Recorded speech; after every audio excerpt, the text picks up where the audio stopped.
It's probably microwaves. It's always microwaves. Having issues, microwaves in the air. Smart fridges. Smart fridges. You say that, but for a while it was every single time the microwave was used in his house, my internet went to shit. Yeah, that's microwave using the internet. And I could tell because it would be like someone being like, "Oh, I'm doing a 5-minute ready meal." Or something in the microwave. I'm like, first of all, just put it in the oven. Second of all, no wonder my internet's gone shit for 5 minutes. Sorry, was your router in the microwave? I was going to make the same joke. No. Yeah. It was an old microwave, so I was like, no, we need a new microwave. So it didn't use microwaves. Steve, that does not bode well for you in later life. No, it's been replaced. It's been replaced, but like, yeah, that was an old microwave. If someone answered the phone, would it cancel your microwave meal? Just... when you started... Can you Discord stream? Oh shit! Yeah, I forgot. Yeah, that's what I was trying to remember earlier. I was remembering trying to do something, but I can't remember what it was. I was trying to pop out the Discord stream. Yeah, whenever you cooked a meal, did it used to go No, but I did open up the microwave and start talking to my my nan, and be like, "Hey, I just called you." Your nan's in the microwave. Yeah, start talking to me through my chicken. Don't keep my microwave chicken. What the fuck is this conversation? I don't know what's happening anymore. I don't wanna be here. Yeah, you do. You love it here. It's so comfy here. We talk about RuneScape here. Yeah, you ready for 4 hours of RuneScape talk? Which is that? Microwaves intercepting internet and phone calls. Yeah, but that's why the president was wearing the tinfoil hat to protect him from the microwaves. Yeah, but don't put that in the microwave because foil inside a microwave. Oh, that would just really make bad. a black hole. Yeah, literally. Have you ever, as a kid, done that accidentally where you just put a fork in the microwave and I remember doing it and completely shit my pants. No. Because the microwave just literally just starts lightning everywhere inside, and I'm just because I don't know what's happening. I just absolute panic. I think I just screamed. and that's the day that Josh lost his hair. Yeah, I've been bald ever since. Lightning shot out of the microwave onto my scalp.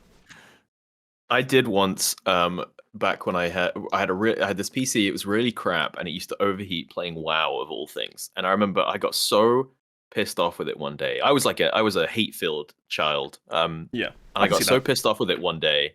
I had a modeling file for miniatures where you can scrape the mold lines off and stuff. And I was like, "Oh, fuck you, PC!" And I jammed the file into the PC, and there was a huge there was a big spark, there was a puff of smoke, and I was like, if this didn't have a rubber handle, I bet I would be dead. I bet I would have just killed myself. And this is why kids always wear a rubber. Wait, what? There you go. There you go. Mm-hmm. There you go. Welcome to the podcast, everybody. Weekly gaming podcast where we get together and chat about video games and all the news for the week. My name is Josh, aka BottlerWorks. I'm here with Olivemeister Will.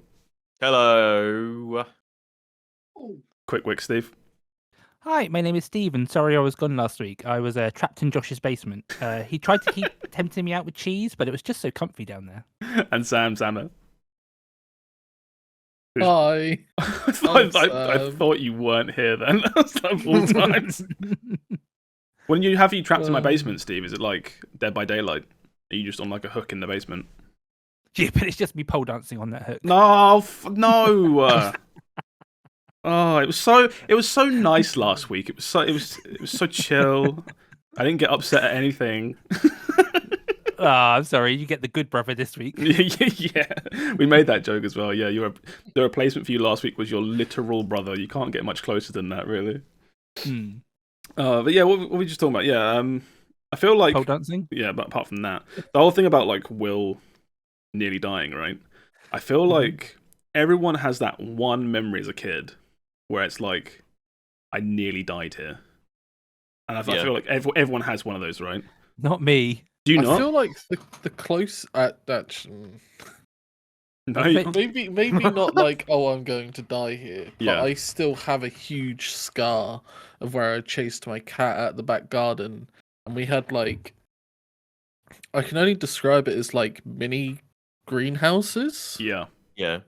And I just they were in they're about the size of like a rectangle plant box, I guess, and I just walked across them to try and get the cat, Yeah. and went through, and then Oh the my glass God. went all in my leg. Jesus. Holy shit! I And didn't know that. That's like the closest I've got to like, oh, I have fucked up. Yeah. But I was also far too young to even process, oh, I fucked up. Yeah, you don't even Can I realise tell what's you- going on. Can I tell you, Sam? I have an almost identical story, which is I was chasing a friend's cat. I was over at their house, and I didn't realize they had a screen door to their little outside, like, I don't know what you call it, gazebo thing. Mhm. And I ran full tilt into the screen door. I'm talking, and I hit it. I remember specifically, I hit it nose and big toe first, and it didn't break. I was going to say solid. that's the two exact pressure points to smash glass. It's just like mid height and then at the base. I don't have a story like that. Like I was quite a safe, like careful child. Although I will say the one time that I actually felt like I might die, or looking back it wasn't, was in a UK castle, like one of the many hundreds that we have, Yeah. like for a school trip. Going up, like you would walk around the outside in a spiral staircase and it was fine. Going down, it was like the thinnest like steps, and I was like, I'm gonna die here. But then thinking of it, there were children above me, there were children below me, like they would have cushioned the fall. Yeah, or at least you would have taken them with you. Yeah. If I go down, you're coming with me. Mine is I remember we had close to where I lived like a big swimming pool, like a leisure centre, and I think it was like every other weekend or something, they'd set up these massive inflatables across the entire thing. Oh God, I used to work as a lifeguard, and I hated those. Yeah, They you were know, the worst. it goes from like one end of the pool to the other. Bear in mind, these pools are enormous, and it's bits where you run across it, you go up a thing, you slide down, but essentially it's like one big massive rectangle that covers the pool service. And I remember at some point, I must have been like 10 or something like that. I remember going underwater, coming back up, and just not being able to come up. Yeah. And then just you sort of swim around. I couldn't open my eyes underwater, so I was just like had my eyes shut, and you can't get back up. And there was like a brief moment where I'm like, oh, well, I'm just dead. You're bringing back like repressed memories. I actually have a story like this. Yeah, and I'm not sure. I can't tell you how long I was underwater for. It felt like forever, but at some point I just resurfaced. And then as a kid, you're just like, oh, okay, repress that and carry on. So I remember I was on holiday and there was like some water polo or whatever going on at the swimming pool. And it was me and my mum. And I was young. We're talking like must have been between 2 and 5. Yeah. And I couldn't swim. Like I couldn't even like float, you know. You have to have the rubber armbands. Oh yeah, the stuff armbands. like that. Yeah. And I remember my mum was playing whatever water sports game was going on. So she let go of me, so I sank. Yeah. And I remember I still have this memory of me just looking up to the surface and like just being underwater and just like well, I had a good run. I'm far too young to understand what's going on, but like I still have the memory of like I could have died right then. Like it's at the end of Titanic. I have another similar memory, which is like I was on holiday with my mum, my dad, my sister. It's one of my like main memories I have of my mum and dad together before they broke up. And we were in a swimming pool. I think we were in Portugal. And I'm really young. I'm sitting in like an inflatable. You know, you kind of sit in it, and your legs go in either hole. And it's around like a big rubber ring, and you just chill in it as a kid. You know, you float around.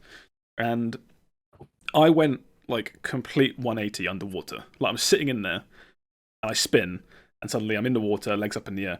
And my mum and my dad were both on, what do you call them, like deck chairs, whatever. Yeah. Like both watching.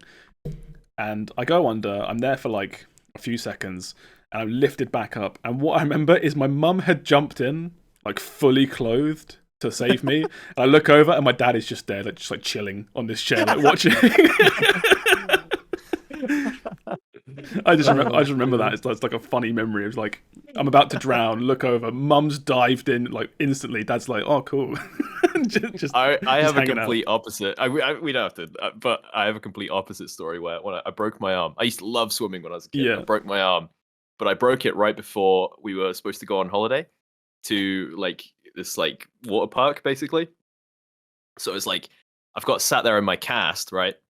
And I remember my dad was like, I was really bummed because I couldn't do any swimming, obviously, with a cast. And my dad was like, don't worry, we'll fix it. So what he did was he put my arm in a bin bag and then duct taped the bin bag shut around my arm. And I have a really distinct, vivid memory of me sat like on the steps, just like feeling sorry for myself. My feet in the water, and I've just got this bin bag arm. You sound like that's how I would describe like a dystopian movie, like robots in the future, but like like poor homeless robots where they got like bin bag arms, rusty legs. Yeah, that was me. Yeah. Oh shit! I don't think we ever started a podcast with trauma talk before. This is good. I feel like I'm getting it all out in the air. Yeah. You two brought back better. 2 repressed memories. Yes.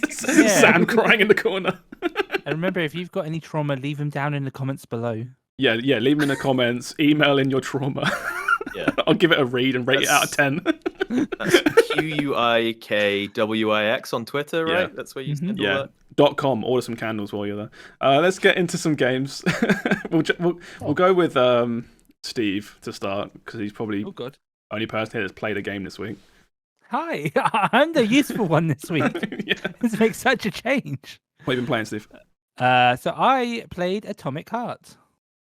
Or Hearts, whatever it's called. Heart singular. Heart. Okay, it's just one heart. And that is a video game. I watched you play a lot of this, and I wasn't sure. I couldn't work out if it was good or not.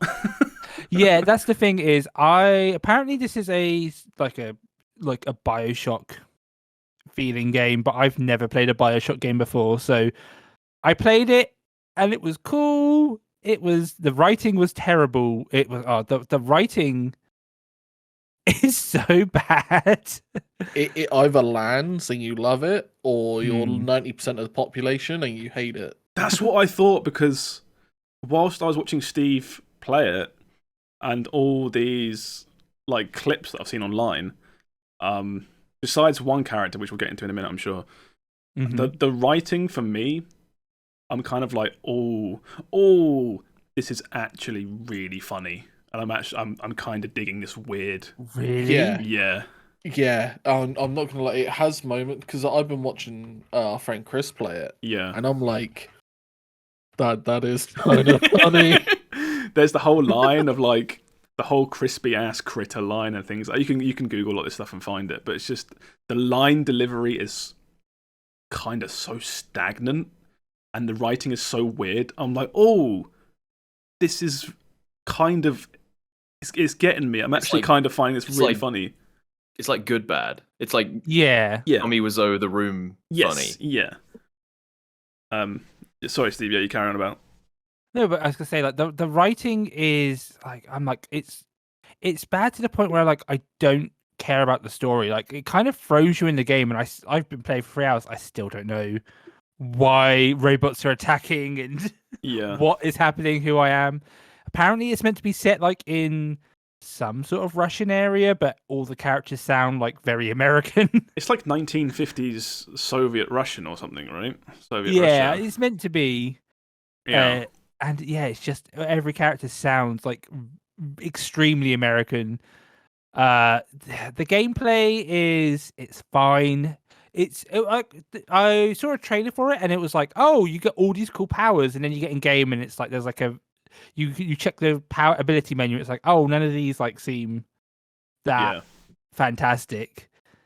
It just seems like it's an okay game to me. Like it's nothing special. Consider it, and this is a shame because there's a lot of people who are like, oh, this game is going to be the game of the year. Like, they were excited, like Elden Ring levels. I haven't seen anyone saying that. Oh no, Okay, I I have. will back Steve up a little bit here. yeah. I've seen people extremely hype for this game. My mindset towards this game coming out is it's come out now, and I'm shocked it's even a real game. There's the whole like jokes about like, oh, this game's not real, but it's like I did not think this would actually be anything at all. I was so convinced. It was going to be like a 5 out of 10. I'm surprised it's doing as well as it is. Yeah, to me though, it was like some of the trailers for this game made it look like, oh my god, I can't believe this game could be real. And there are other trailers where I'm like, oh, this game looks shit. Yeah. And turns out it's somewhere in the middle there, where it's like it's an okay game. Well, I think it was the reason was didn't this game get announced in something crazy like 2015 or 2016, and then nothing happened for I think literally so, yeah. years. Yeah, there was a trailer got put out years and years long ago time that ago. looked like a tech demo from like a Blur Studios or something, you know? Yeah, there was a really cool looking demo, trailer, and nothing happened for ages. It looked way better than a lot of things at the time, I think. And it was by some like Russian studio. No one had heard of them. People were like, "Oh, okay." That's where the whole like this isn't real thing comes from. It's just because it's just like, what even is this? Yeah. Yeah, it's like like I'm playing on the easy difficulty because I was streaming it. I was like, I have no idea really what this game is. Like I watched 2 trailers for it. And I was reading the descriptions for the trailers, and I was like, challenge, that's not me. Yeah. Difficulty, no, that's not me. So I was like, oh, easy narrative, there we go, that's my one. What you do like a rap then? Like difficult challenge, that's not me. Hard gameplay, that's not me.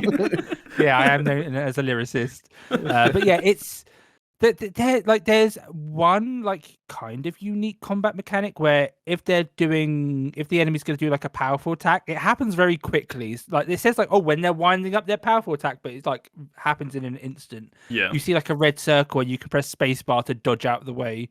But otherwise it's you have some special magic powers which are not really explained. You've got like this glove that talks to you, and you go around sucking up loot like in Luigi's Mansion with it. I was going to say, I think it was either you or someone else that started that whole Luigi's Mansion thing, but it's so it's so apt. It's so perfect. Like the way you walk around just literally like sucking up everything. It is Luigi's Mansion, literally. And the one like fantastic thing about this game is the upgrade system is a vending machine. I hate this so much. When you first see it, it's a female vending machine, and it sends out tentacles and tries to kill you, and then somehow you hack it or something, and then all of a sudden it just wants to fuck you. Yeah. It's so horny. It's too much.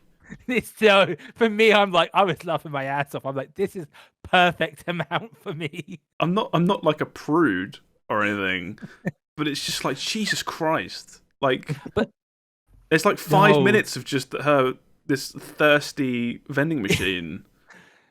She's like, oh, you've got a sword, stick it in me, daddy, and I'll upgrade it for you. Really? Holy shit. It is intense. It's really bad. And the fun thing is that this game is every 2 seconds, it's like, here's a save room with a vending machine in it. And I was like, I've got to stop. Oh my god, you can't get rid of her. You can't get rid of her. I was watching this. I was working from home and I had this on my other screen. And I was listening to it and I was like, I don't know if I can be listening to this like whilst connected to work computers. Like this is fucking strong. Someone's gonna pull you up on this later. Literally. Just like, what's going on here? We have audio recorded of you watching like pornography on your other screen. It's like, no, you don't understand. It's a vending machine. She just wants to upgrade my points. I swear. It's just non-stop is my issue with that. Because like I said, I like all the weird writing and campy writing. And if she did that for like the first scene, like fine, do that once and but like the entire game, yeah, I get you. It's a bit much. But it's like I try to pass the save room and she's like, no, come here, you've got to satisfy me. That was my first like thought as well when the reviews were coming out and everyone was talking about this vending machine. my first thought was, oh my god, Steve is gonna love this. Like everyone hates this, but this is like Steve's just gonna sit there giggling at all these sex jokes. It's my humor to a T. So is this game linear? Is it like a corridor shooter? Kind of. There's like a map you could backtrack because it looks like there's in the upgrade vending machine. It tells you if you've like, oh, here's where you get the upgrades. So like if you miss something, you can walk back. I haven't found like a way to fast travel. Right. It does seem to be a bit corridory, but I'm at a point where it's like, oh, you can split off into 4 different ways and choose which way. But it does seem to be like you there's definitely a set path and there's not much of a reason to backtrack unless you like missed an upgrade so far, at least. It's impressive how little I know about this game. I was gonna say I didn't do much research into it. I was just like, I feel like playing something new on stream, and it's like, oh, this came out and people seem to be excited about it. Why not? Yeah, I went to because this is on Game Pass, which I do currently have. I went to Impulse download this yesterday because I thought like, oh fuck it, I'll just grab it. It's there, and it was like you had a dream about the vending machine, didn't you? Yeah, the dream about the vending machine and the 10-foot tall robot ladies and stuff. And it's like 80 gig, I think. And I just thought, I'll wait till I see what Steve says, and then I may or may not get it based on that. How about the story? Is the story any good? Again, I don't. It happens where it's like, oh, you're in like a city for a celebration, and then all of a sudden the robots are attacking you, and it's like, I still don't know why they're attacking. I still don't know why I'm in that city. Have you got to Crazy Granny yet? Yeah, I passed Crazy Granny. She was like, and the thing was that she was like, oh yeah, we've been fighting here for 2 days. I'm like, but I was just literally fine 2 seconds ago. Yeah. And then just randomly I land somewhere and it's like, oh yeah, all the robots are trying to kill me. Fun. Yeah, there's that one scene really early on with the robot granny where she's got an AK or whatever, and she's like shouting out, "Come get me, you motherfuckers," or something. Again, it's like so campy and weird. And she gives you like a key or something, and she says, "Take this key and turn it clockwise." And your character turns it anti-clockwise, and she says, yes. "I said clockwise, you stupid fucking idiot." And for some reason, that really got me. I just thought that was so stupid.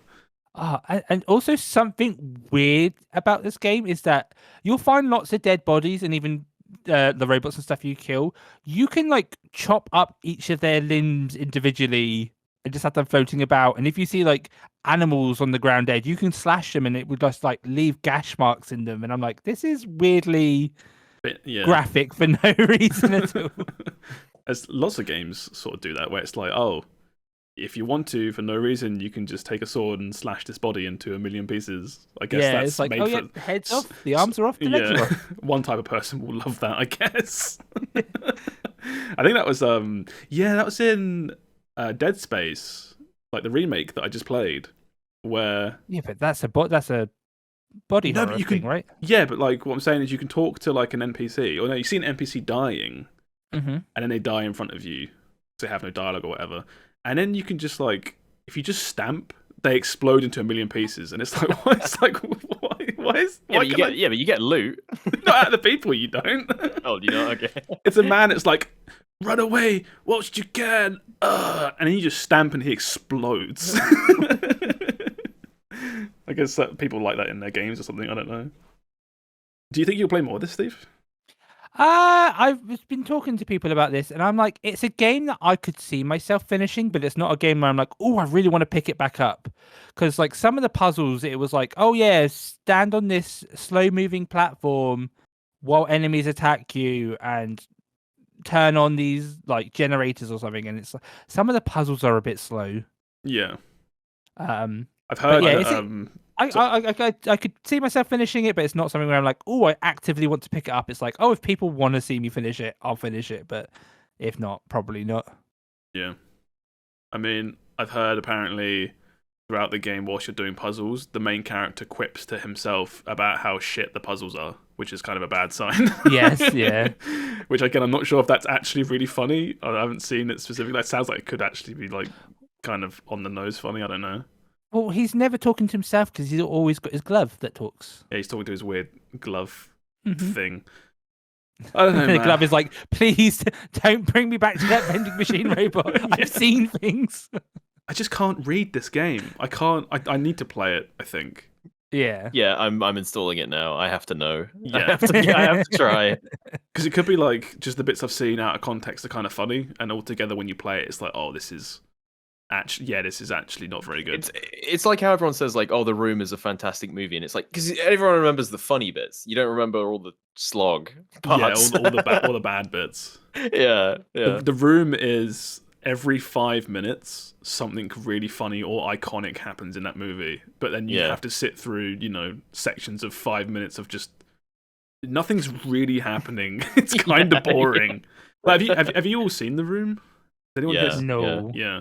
There's bits where it's okay. So The Room is an iconic movie at this point, notorious for coming out and being absolutely horrible, and it's supposed to be like a serious movie, but it's just watching it now. It's so bad. It's kind of good.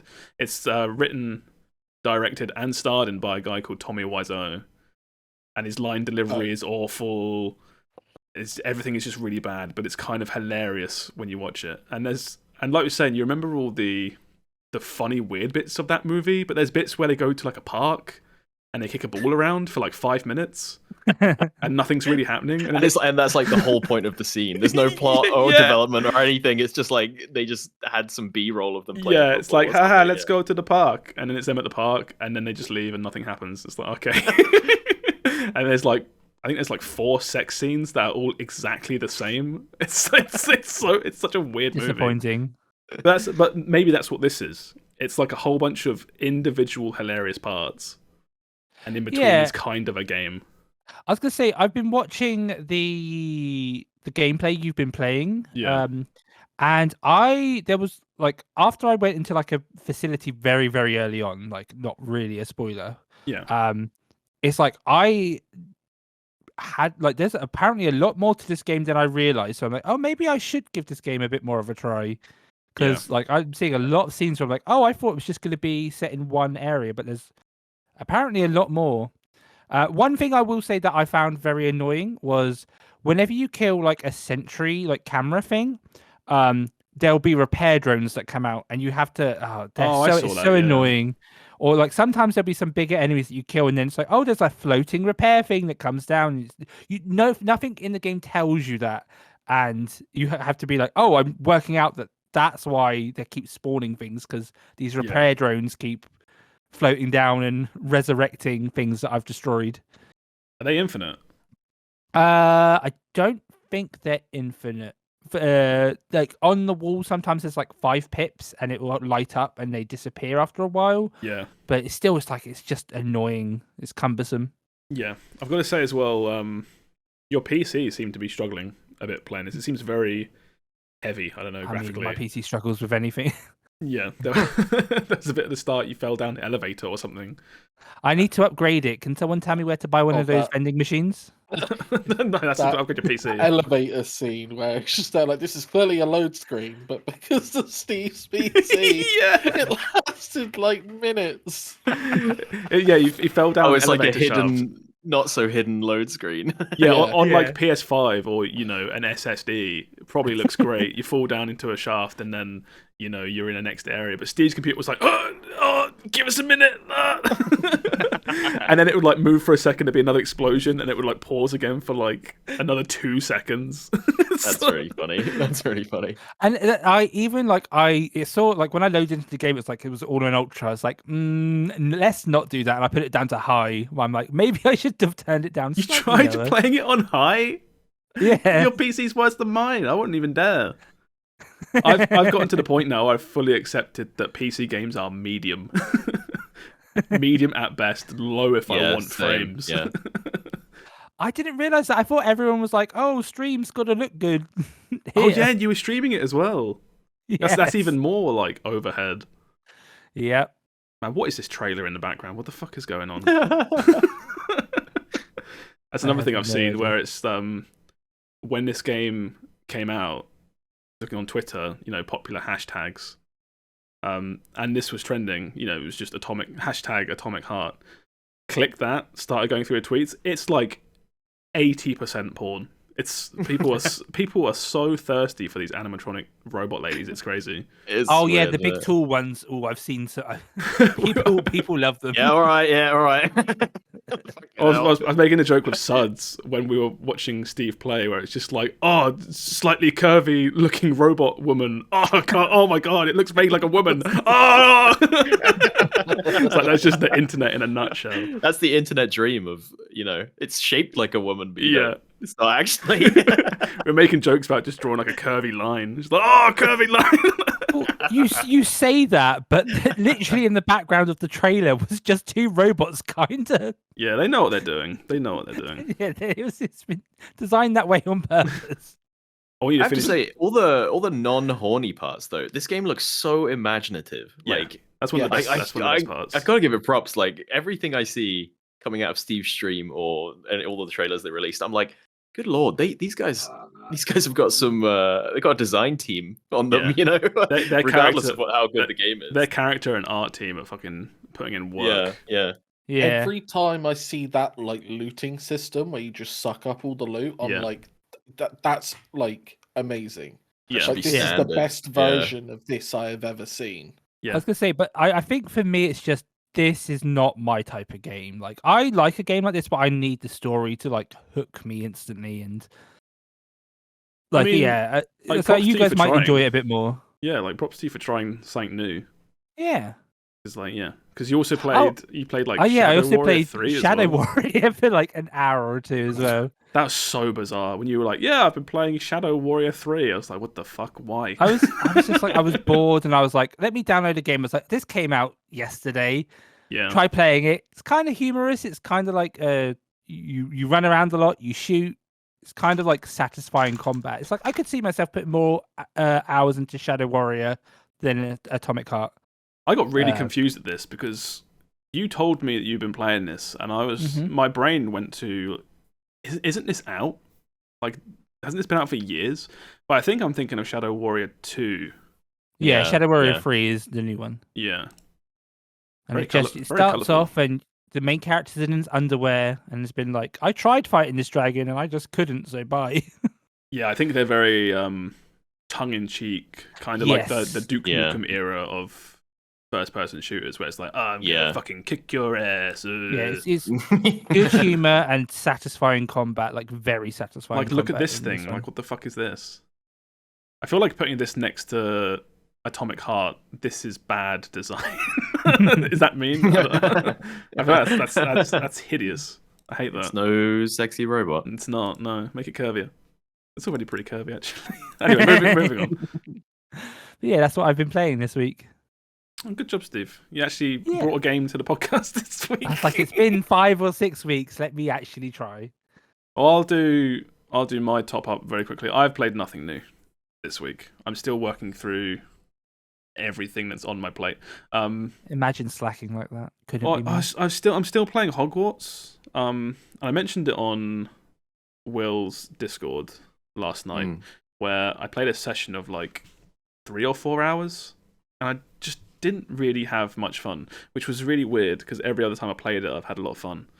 I just feel like I wanted stuff. I'd done a lot of side quests in the sessions before, and then this time I sat down. I was like, right, I'm ready to push whatever plot there is forward and do some stuff.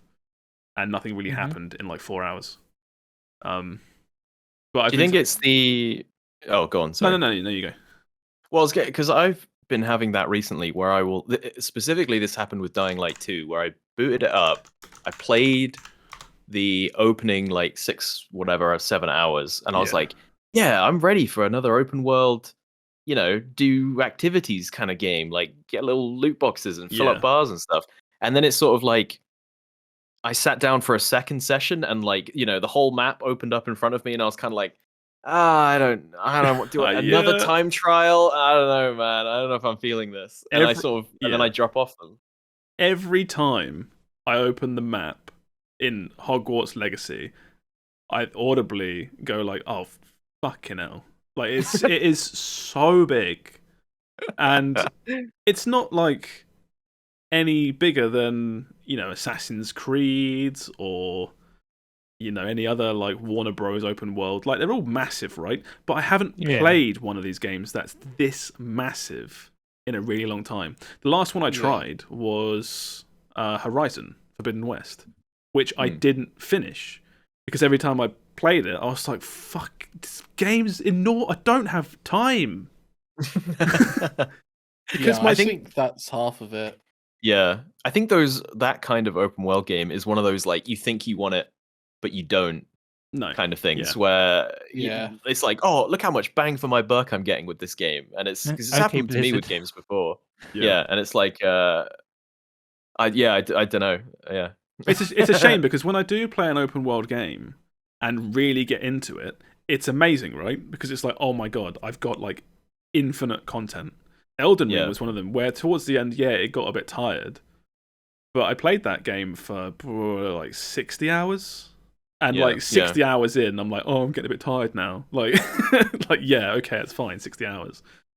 But if I'm getting tired of a game, like 8 hours in, and I haven't even touched the open world, it's like my brain starts thinking like, do you even want to bother? Like, so what is it? What's turning you off? Is it like combat, story? Well, I was doing a bunch of combat because I was doing some main missions which had a bunch of combat, and at least where I am right now, combat is very samey.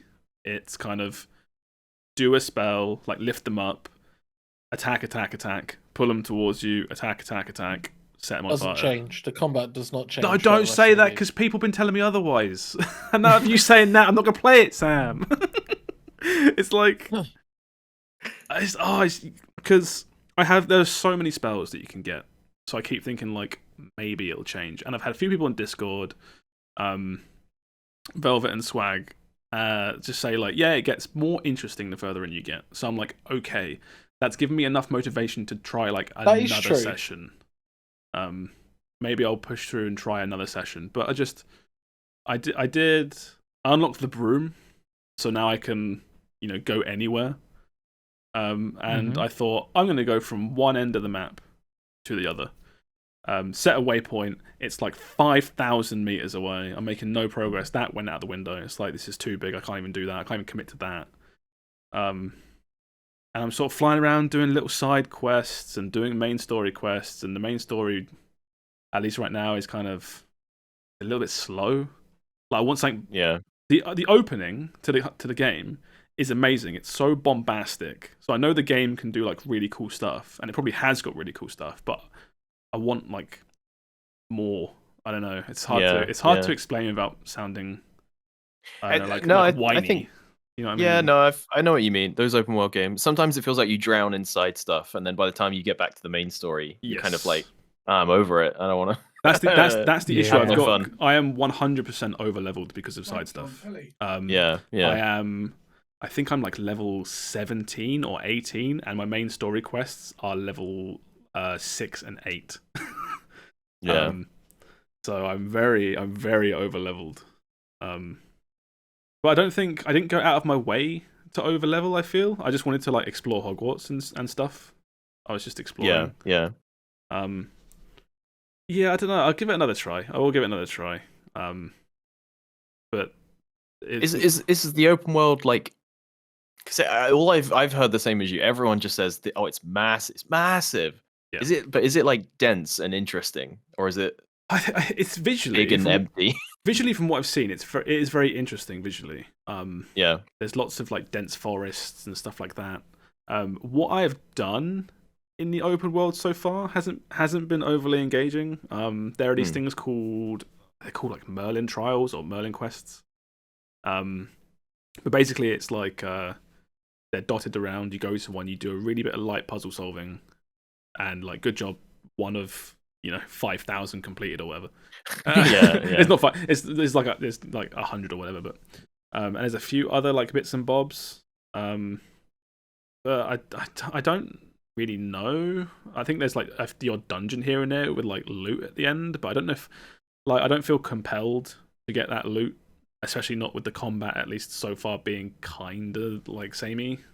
Like I'm not compelled to get +5 more offense points. I don't know. Yeah. Yeah, I might have another session and come away really happy with it again and be like, oh, this is really good. But I had the session I played, I did a bunch of side stuff, got the broom, did some like time trial races in the air, and the guy was like, you can go back and do some more if you want, and then like 2 of those opened up, and it's like, oh, that's a side thing. And I finally unlocked my own, this is kind of slight spoilers, I guess, but it was in a bunch of trailers. You end up getting essentially like your own customizable room that you can put stuff in and make your own potions, and Okay. you can completely like Animal Crossing it. It's quite impressive. You can add pictures and furniture and this, that, and the other. It's not for me, unfortunately. I don't get much out of that stuff. Yeah. But for certain people, they'll spend hundreds of hours in that. Yeah, room. I tuned into someone's stream who was playing it randomly, and they they were like, they had their own little meadow where they had loads of like livestock, like creatures, and they were just like, yeah, you get like a I've menagerie. got to water my flurbs to harvest their Rick and Morty Yeah, no, yeah, material named material. They're plumbers. Or whatever. They're plumbers. Yeah, whatever. And I was like, what? This game is just a bit of everything, isn't it? Yeah, it's impressive. There's so much in it. It's impressive how much is in this game. It is crazy. Yeah. It certainly feels like the budget was just, there was no budget. It's like you have the Harry Potter license. Yeah. Go nuts. This feels like what that Avengers game should have been like. Not the same game, but it's like, why wasn't the Avengers game just given so much love and infinite money? Yeah. I was gonna say, like, this game, even through controversy, has done incredibly well. Oh, like, it's done mad numbers, this game. It's like, put a good IP with an open world good game. It's gonna do great. Like, yeah, as you said, Avengers should have been this. Which Avengers are we talking about? The one that's died now. Oh no, not one specifically, but obviously there's the one that's just died or is shutting down. But I don't mean that should have been open world. I just mean I wasn't taking that away. Yeah. Yeah, you should be able to talk about a franchise like the Avengers, like you do with this. Not because Avengers is amazing, but because it has literally infinite money. Well, yeah, no, the issue. Well, it's not even that. It's, I would say, it is because Avengers is like the biggest IP right now, right? But yeah, basically, yeah, it's up there. Like you could make arguments either way, but I would say in current culture, Avengers is probably the biggest IP right now. Yeah, I would. Yeah, I don't know the actual numbers, but I wouldn't be surprised if that's true. Yeah. Yeah. Again, nothing to back that statement up, but assuming it is, go with it. What's your where are you going? All you have to do is one of the reasons I like Midnight Suns, but I realised that was a game just tailored to me. Just make a good game, and then put the IP in. Yeah, because that's what I look at when I see this game. Is if this wasn't Harry Potter, right? I think this game would have still done fantastically. That's the weird thing that I think about this, and I was talking to Laura about this as well, where if you take this game as it is, right, and specifically strip away the Harry Potter stuff and just leave the game, I don't know what it would be. It would literally be like the blandest template for an open world game. Yeah, no, I get that, but there would be something to replace that Harry Potter, you know? Yeah, it'd be with something like generic wizard stuff. Yeah. Okay. Well, you're not Harry Potter, but you're Iron Man or whatever. Wait, they did Spider-Man. I was going to say Spider-Man, but they did that, and it was also really good. Yeah. No, I'm so confident that like they could have, like, it wouldn't even have. They could be guns instead of wands. Right? Oh, basically, yeah. I've seen that mod actually. Yeah, already. That's already out there. And it's like very funny. I'm so confident. I've watched this game, and I'm annoyed because I'm on the negative side of the controversy. I dislike this game a lot. Yeah. But from a game perspective, this game is up there. Yeah. Yeah. I know what you mean, Sam. It's like annoyingly good. Yeah. Yeah, because it's good, it's gonna get more press and everything, and I just want the whole thing to go die in a hole. Yeah. Yeah.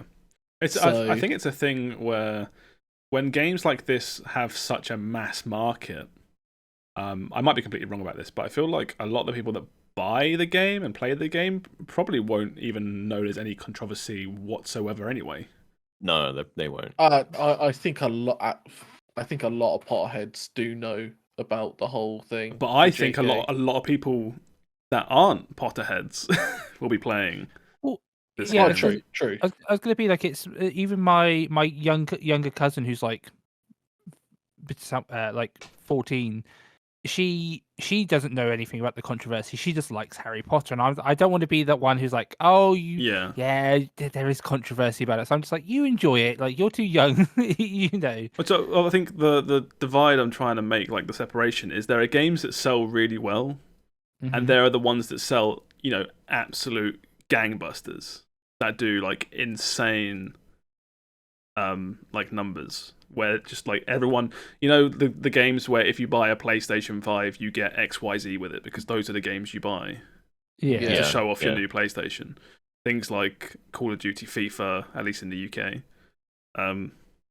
This will probably, I feel like this will probably end up as one of those games, right? One that's just, you look at Argos for Christmas and every PS5 is bundled with Harry Potter or something. Yeah.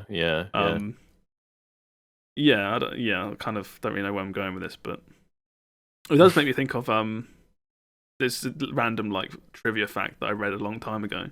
The reason, you play a lot of games and you're like, why the fuck does the main character talk to themselves all the time and just like over explain everything? And the reason is so that literally like everyone can, it's so every single player can solve puzzles. And so Steve's cousin can finish the game. Yeah. And the one thing that made that really stand out for me was it was a thing about God of War Ragnarok. I might have mentioned this on the podcast already, actually, about why they always explain the puzzles and they're like over eager to solve the solutions before you've tried it out. And it's because, say these games sell X amount, tens of millions of copies. It sells like, 50 million copies. Bit like Liberus, but even if like a fraction of a % of players can't solve a puzzle, that's still thousands and thousands and thousands and thousands of people. Yeah. So they have to be, these games that sell insane amounts have to be so meticulously crafted and almost too hand-holdy. Yeah. Okay, but the easy response to that is just give me a toggle that says, "Look, I've played a video game before. Okay, please, please make the main character shut up for a bit before solving puzzles for me." That's what people wanted for like God of War and stuff. Yeah, they were begging for it, and they just didn't do it. They probably guess it's more work. The time to develop it is not worth it. Another thing though is like, when it comes to choosing difficulty in that, I mean, we've fallen foul to it recently. I'm pretty sure of like, you'll be like, yeah, I'm not playing on easy. I can play games, and then you play on normal, and you're like, huh, maybe you should have just played through an easy. But it's a bit different when it's just an assist mode, right? Like a something like Josh is saying, where you run up to like a switch, and your character's like, I should probably pull that switch, and you're like, oh, you think? Wow, brilliant observation, Sherlock. Yeah. We'll bring this back round and wrap this up. I'll push forward with Hogwarts, but it's got one more chance to impress me. Oof. Okay, blimey. Well, there's just so much other stuff to play right now that I also really want to play. Yeah, I was gonna say this week especially there is a lot of releases. Yeah, I'm trying to like commit and stay faithful and like, I'll finish this, then I will move on. But I'm not going to push through 60 hours of Potter or whatever it takes. I'm not that kind of guy anymore. I think you can always leave something like Atomic Heart for 6 months from now, right? Yeah. You won't go back to 30 hours into Harry Potter. So that's or whatever game. Wild Hearts is one I'm on. I want to try and play as much of that as possible. My issue with it is this is a personal thing to me. When I go off a game, I go off it really hard. Like one day, I'm playing so much RuneScape right now. One day I will be like, fuck RuneScape, and I will not play it for like years. I do that with just a lot of stuff. I don't know, it's really bad. It's just like I pull the the switch, the plug comes out the wall, I'm done. Just shut it all down. I'm moving. Do you think because you go like too hard on it? I think I do. And then you're just like, I think I do. Yeah. Why am I doing this? Have like a moment of clarity. Yeah, did it with Valorant. Wow. Did it with Overwatch back in the day. Played so much Overwatch, Yeah. got to Masters. Fuck this game. Hardly played it since. It's a really weird thing with me. Like I say, I just go too hard, I think. I don't have the time to go too hard anymore. But, No. Well, no one does this year. But yeah, everyone's back at work. Yeah. But anyway, yeah. Moving on from Hogwarts. What about you, Will? Have you played anything this week? Or... I played 3 hours. I know exactly. I know that because it tracks it. I played 3 hours of Wild Hearts. Oh, damn. And that, if you don't know, that's the EA published. It's the Dynasty Warriors guys, right? Have made a Monster Hunter game. Yeah. And it's essentially Monster Hunter, except instead of like a like all kind of bestial, aren't they? It's difficult because I want to say like it's Monster Hunter but Japanese, like folklore. Yeah, but Monster Hunter is already. But very Monster Hunter Japanese. is already very Japanese. Yeah, but this is like I know what you mean, The yeah. first boss is some kind of like it's like a rat spirit with flowers growing out of it and stuff, and it's like it's like a cherry blossom tree growing out of it, and I'm like, that's pretty fucking Yeah, it's pretty fucking out there. So yeah, it's basically it's another Monster Hunter, which is good. I think Capcom needs some competition. Yeah. It's like this and Dauntless is the only other. What's the other one? Is it? Oh, God. Yes, Dauntless, as Will said. the free-to-play one. Tokiden? Is that real? Yes. What is that? That rings a bell. It's like God, am I spelling this right? Tokiden, the Age of Demons. Yeah. It's Tokiden Kiwami and shit like that. Yeah. I found this one. Yeah, that's another one that's kind of always looks terrible. That's another one that's tried to step into that sphere. Yeah. It's just not fair. Monster Hunter's got 20 years of history. It's not fair. Yeah, I think that is the problem. Is any new entry in this series is like what's your roster like? And it's like you look at something like Monster Hunter World with its like 80 odd or monsters plus all the variants and stuff like that, and you're like, I don't know. I just don't know how anything can compete. It's the Pokemon issue. It's the Pokemon problem. Like how do you compete against Pokemon with over 1,000 monsters and 30 years of history or whatever it is? Well, yeah. I think the way you compete with it is you become like a live service game where you slowly drip more in. But Monster Hunter is that's a what live, Dauntless did, and that's what Monster Hunter is kind of. Monster Hunter has drops every 2-3 months of new monsters. Yeah, but Monster Hunter, it feels like it's like, oh, it's this monster with a new skin. No, imagine this thing, but it's lava now. Yeah, but realistically, you have to design new monsters and their movesets and animations and their armor and weapons, and then tell people to do that every 2 months. I don't think that's possible unless you literally chuck money at the project. Maybe that's what it needs, though. But like, I'm like the one thing Monster that Hunter doesn't have to do that. Remember? like Monster Hunter and Pokemon, like other than like I guess Monster Hunter World, but like I'm thinking about Rise. Like the one thing that other games can do is they can be on PC, whereas the Switch is limited. Like Pokemon has 1,000 Pokemon, but they've stopped adding all those 1,000 Pokemon into their games because of like Yeah, but they're still there. They still exist. Like they still have that history. It's just I think I'm not gonna say it's not fair because Monster Hunter has literally done 20 years worth of work. That's why they have all that history. But it is definitely like it is an uphill fight to enter something like this. Yeah, like, all the power to them for trying, because apparently this game's pretty good. I mean, I liked what I've played. I enjoyed it. It's Monster Hunter, but it's got this like added quick building element, which is like Fortnite, almost like it's basically Fortnite, like almost to the extent like Minecraft blocks you're placing of these little constructs you can make, and you can put them in different combinations. There's different like you start off, you can build a tower, and the higher the tower you build, you can quick climb it and then bounce off the top of it, and the higher it is, you can do like a slam move and you do more damage. And it's like it's very intuitive. I don't know if I like it necessarily or Yeah. not. I don't know. It feels gimmicky, but maybe they'll expand it into something meaningful later on. But I kind of like the purity of just like you versus monsters in Monster Hunter, and it's that's kind of, there's a bit of base building, which is a bit weird. So is it's this got- game? So basically, it's replaced the cat with building. Oh, it's It's replaced the cat with building. Yeah. I went to like try and explain what Steve was saying and then couldn't.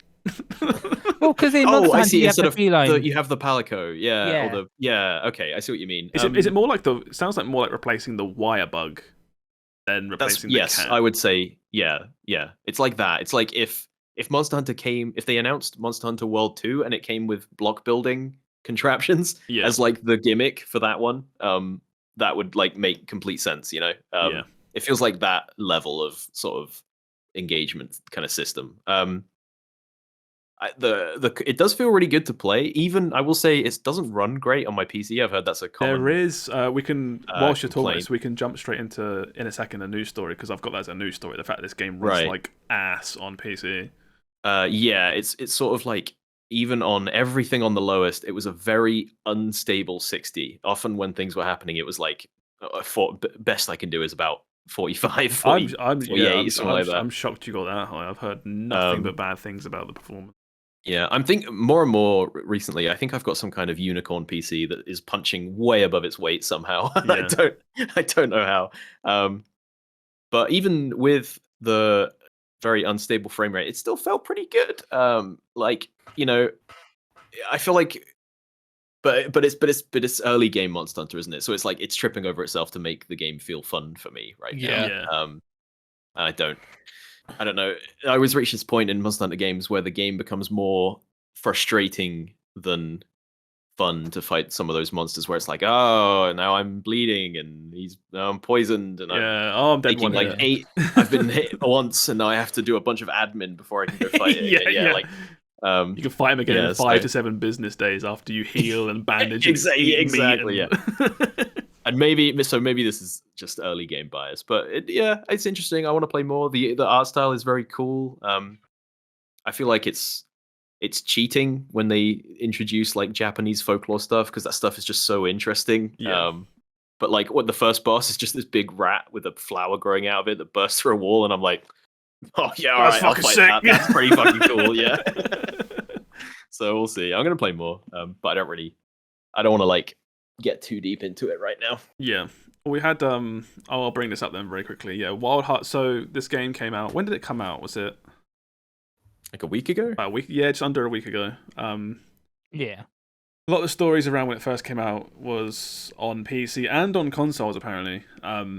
It's just got serious performance issues. The first thing I saw about this before it all kicked off was someone tweeting how they were playing on a Nvidia, I want to say 3070, I think it was. Yeah. And they couldn't break 60 FPS on max settings, which again, it's like a 3070 card. It's like not top of the range. We have 40s now, but it's like you should be able to run these games. And not only was he not hitting 60, but he was hovering around 40. He was having massive stutters. Yeah. There was some people saying I need to like find out if this is like true, but a lot of people were throwing around the rumors and stuff saying apparently the game runs through a single CPU core, which is just bizarre. Oh, that'll do it. Yeah. Yeah. So stuff like that. They have had an update of this because again it came out like a week ago, but apparently not a lot has changed performance-wise. Yeah. The whole thing, unfortunately for me, it reminds me literally of Callisto's launch a few months ago, where it was just no matter what this game is now, whether it's good or bad, people are only talking about the myriad of problems it's got on launch, and therefore no one is playing it. Yeah. Which is a massive shame because apparently this game's really good. Well, I mean, this game also like it's like it's on get. You can get a trial version if you get Game Pass Ultimate, but then if you want the actual game, you have to like pay for the EA Play thing extra. Like it's, and if not, it's an expensive game. Like it's not easy to like. They should have put out like a demo of it or something for free. I mean, to tempt people. I think the whole. So we were having a lot of talk about you can get a 10-hour trial if you have Game Pass Ultimate, or you can get the EA Play sub and play it that way. And we were talking about that, but I don't think a lot of people will be thinking about it like that. I feel like we're part of, not a small group, but we're part of a very specific group that always look up Game Passes and special subs and ways to like possibly like rent it for a month instead of buying it. For most other people, this will be a full price, console game or full price Steam game or whatever. Well, I mean, I consider myself somewhat clued in on these kind of things, and I completely missed you could just do the little EA sub thing and just play it. Because I might end up doing that if I enjoy it. So. Yeah, because EA themselves don't advertise their own sub, so how? That's a fair point. Yeah. Because we were saying, or I was saying, it was EA Play Pro is $14.99 a month, which is quite steep for a sub service. But you get all the newest EA games on it, and coincidentally for them or for us, the players, this plus Dead Space have just come out really close to each other, so you can check out like both of those for a decent price. Normally, I wouldn't spend 15 quid on a sub to play one game, but it's like when you leave Game Pass to run for a bit, not turned on, and you come back and there's like 5 new games to play after a couple of months. Yeah, that's the way to do it. You let them build up and then play, have a good month. Yeah, it's just a shame because if there's one type of game that I would love to have more competition is Monster Hunter, because those games are so good. I'd love to see more of them. Yeah, and then competition breeds better games. Exactly, usually. yeah. It's like I've said before, like I don't like Temtem, but I'm glad it exists as a decent alternate to Pokemon, because that's how you get new stuff. Well, I mean, it's always good, but I will say that Monster Hunter hasn't really had like the same kind of how do I describe this? Like, they're always changing it up in Monster Hunter, right? Yeah. I feel like they haven't had a dud. Whereas in Pokemon for a long time, and I mean even now, we're saying like we want to see them mix it up, right? Yeah. We want to see something new. So it's good to have competition, but I don't know if Monster Hunter needs it. No, I know what you mean. It also it does kind of feel a little bit not the right word, but we're saying how Monster Hunter's got, like 20 years of legacy or whatever behind it. Most of those years, Monster Hunter wasn't massively popular. Like they weren't selling insane amounts until the last few games. Not here, but did you say that in Japan? Just generally, like worldwide. It's only now that Monster Hunter has started really selling massive numbers that now you're getting. I mean, Monster Hunter's always been fucking gargantuan in Japan. It's only recently, it started picking up momentum. That's quite similar to a lot of games in Japan, to be honest. Like Dragon Quest. Yeah. That was niche. It was huge in Japan. It's one of the biggest gaming things in Japan. But over here, like it was very niche, very cult. Or or Yakuza is another. Yeah. It's a perfect example. All these games that are only in Japan that are really good games, and they bring them over here and they're like, damn, you like good games too? What the fuck? Yeah. We had no clue you would have liked this really good game. If only we'd known. But you got anything else from Wild Hearts, or I'll chuck it to Sam? No, that's it. Gonna keep playing. I mean, gonna keep playing at some point. Now you've piqued my interest on Atomic Heart, and I've got a bunch of other stuff going on this week. Yeah, I don't know. There's a lot of stuff. Get around to it at some point. Yeah, good luck with the hunt event, finding time. Hunt event, thank you. With drops. Well, he has to do that. That's literally his job. So that's the one thing that can't slip, I assume. Yeah. Like big hunt drop event. Oh, I'm just gonna play Wild Hearts. What if I just played Wild Hearts for 10 hours? Yeah. You got anything you want to talk about, Sam? So it's a game I'm gonna bring something up, which is a game I haven't actually played, but you brought it up and I thought it might be a good topic to talk about. It's Blood Bowl 3. Oh, okay. So technically this game isn't out yet. Yeah. If you bought the deluxe edition, you get 48 hours early access. Yeah. which meant Oh, you I could hate play this it trend. yesterday.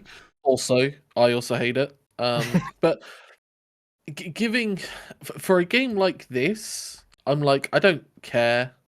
Like, if there's no advantage that someone can have by playing this game 48 hours early, you Yeah. know, Oh yeah, it's yeah, not like yeah. an MMO. So I'm like, yeah, just rinse some dumb people for money. Go for it. I don't care. Maybe that's a bit harsh, but that's my views on No, it. you fucking tell him, Yeah, Sam. yeah, Yeah. You show him. But this game has come out, and I thought it was going to get delayed Yeah. because we had a beta for it a couple of months ago now. I know it just had like key features not in. Some stuff just didn't work, like player skills that are in Blood Bowl 2.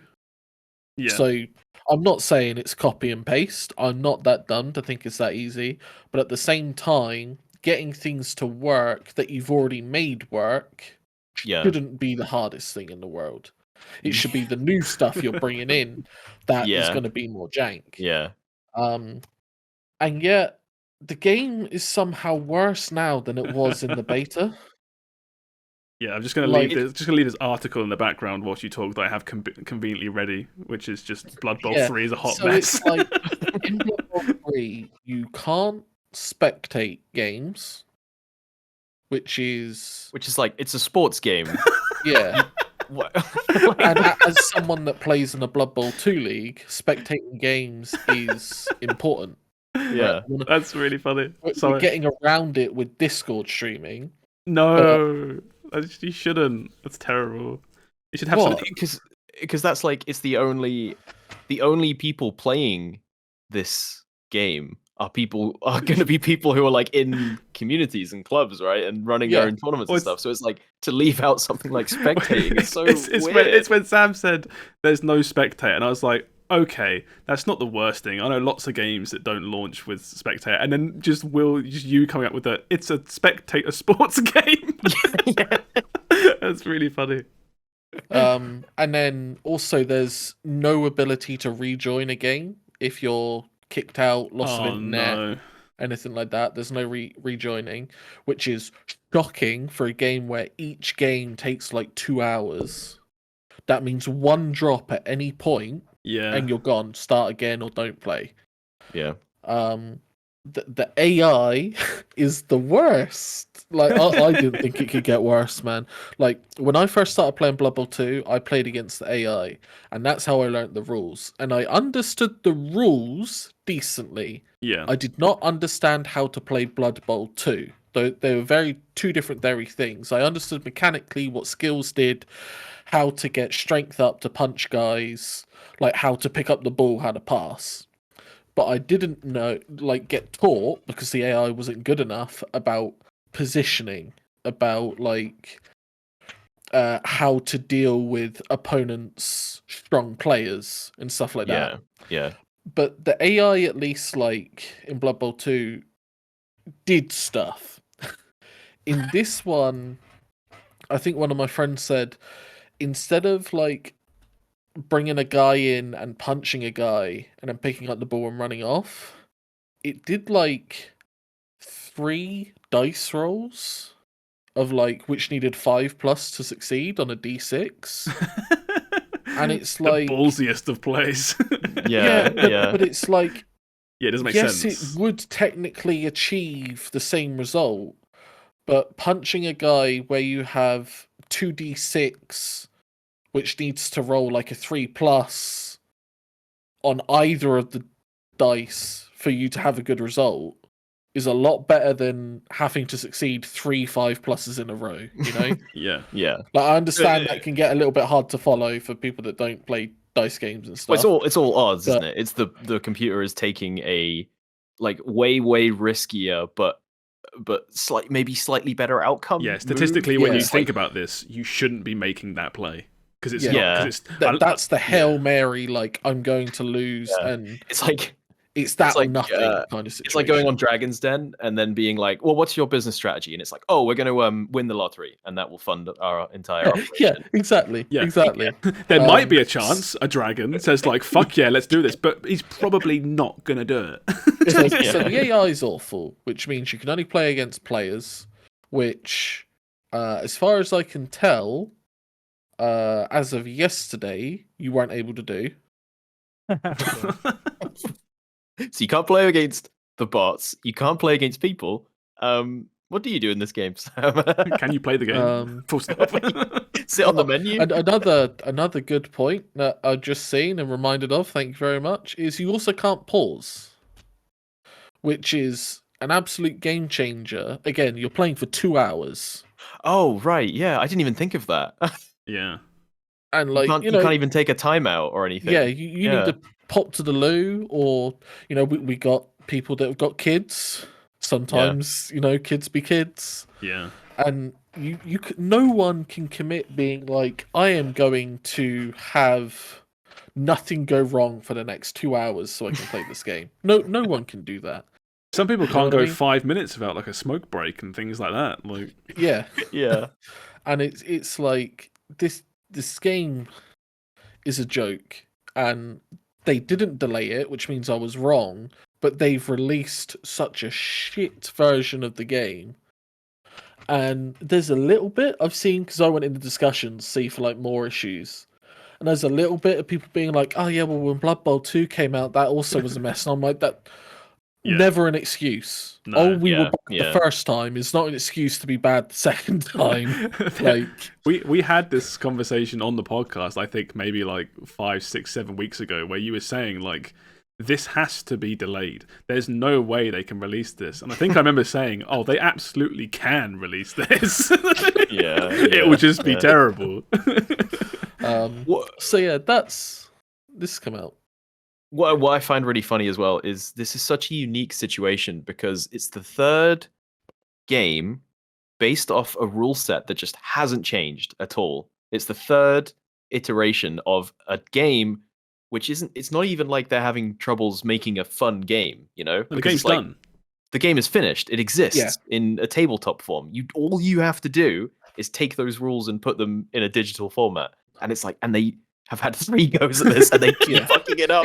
I will admit that the tabletop rules have changed ever so slightly, I believe. Yeah. Oh, yeah.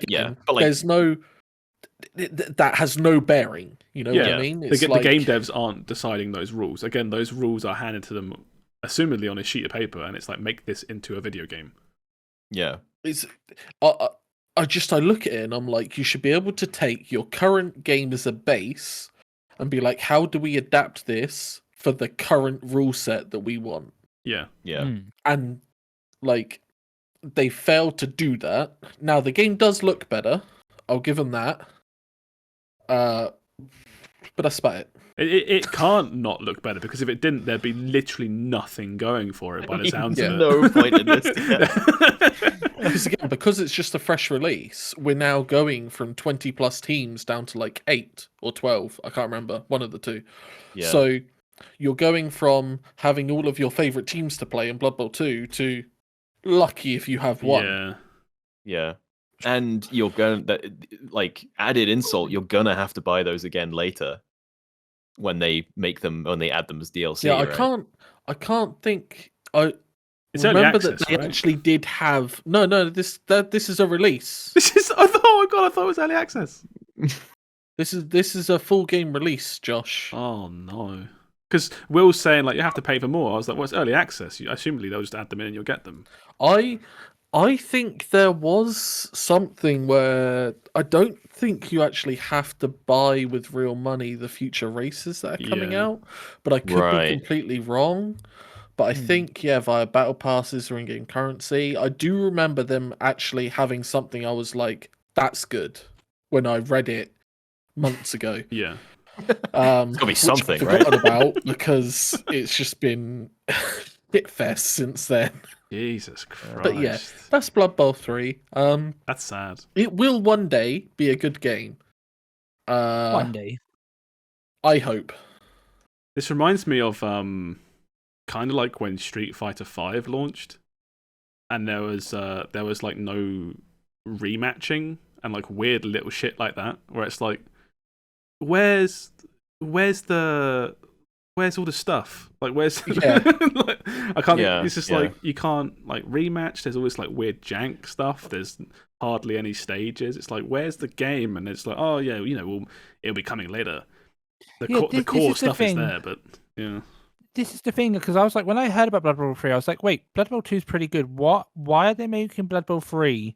It's like, it looks better graphically. I'm like, but okay. So the one thing to say to that is they're updating to the current rule set used in tabletop, so it is an exact match to how it's played in tabletop. Because Blood Bowl 2 had its own rule set that it went by.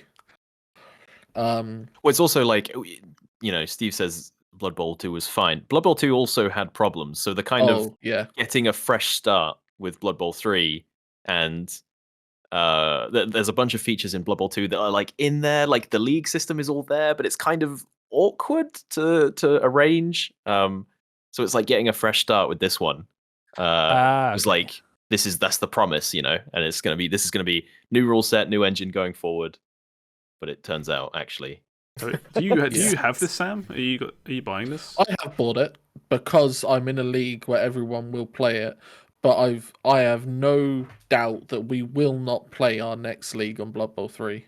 Yeah. Oh, was one of those things where the game was just not you go back to the old game because it's just. Yeah, I mean, we're still playing it, and I see no reason why we should move to a game that basically physically doesn't work. Which again, like what Will said, it's a spectator sport. Half of the thing is you get 2 guys playing against each other, and then you get 5 guys watching. It's so weird how it's just no. You show all the core features is just gone. It's weird. Yeah. I think this happens to a lot of franchises, right? And you sort of expect like, okay, we're making a new version, right? It's going to come with a new engine, whatever. It's going to run better. It's going to look better, whatever. We're not going to have everything in at launch because you can't, because 2 years of live service, you can't just recreate that from scratch in a standard whatever dev cycle, right? But just like fundamental thing, like spectator, like you can't not have that. How do you? Well, I guess it's one of those things where if they're not banking on a massive new audience, then they're probably having conversations saying, all this shit's missing, but we can probably put it out anyway, and they'll probably buy it anyway. And like Sam's complaining about it, but Sam's gonna buy it. Sam and everyone in his league bought it. Yeah. Like, so Sam's part of the problem. So Sam is the problem. Yeah. I shouldn't have bought it. I'll be completely honest. Out of principle, I should not have bought it, but I bought it because I know at one point I will be playing it. Yeah. It's okay, Sam. I forgive you. Yeah. Thank you. The game I have played, apart from RuneScape 3, which is still going strong, is a old GameCube game. I've gone back and I saw a YouTube video of someone doing a new playthrough of it, and I'm like, you madman, why would you go back and play this? And then went, I love this game. I'm going to go back and play it. Which is a game called YuGiOh, The Falsebound Kingdom. Oh my god. I just had this image lying around conveniently. So this was an absolute, the more I think about it, the more I'm like, who thought this would be a good idea? Like, I think this game is fantastic, but I think a lot of things are fantastic that a lot of other people don't agree with. This is an RTS game that when opposing units are within like fighting range of each other, have a turn-based battle. Which is incredibly up my alley. I love those things. But in reality, I wouldn't even know how to sell that. How did they manage it back then? Because you certainly wouldn't get away with that nowadays. This game must have sold like 7 copies. It's so bizarre. I think I played this game. Oh, there's one of them. I love this game. Because you have 2 different campaigns, and once you finish one, you unlock a third one.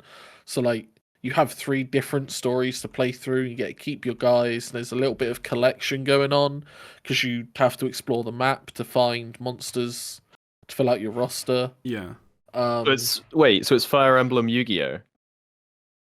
If Fire Emblem had JRPG it's- stuff, It's Well, not it really does. Fire It does. Emblem, but Fire Emblem's not JRPG.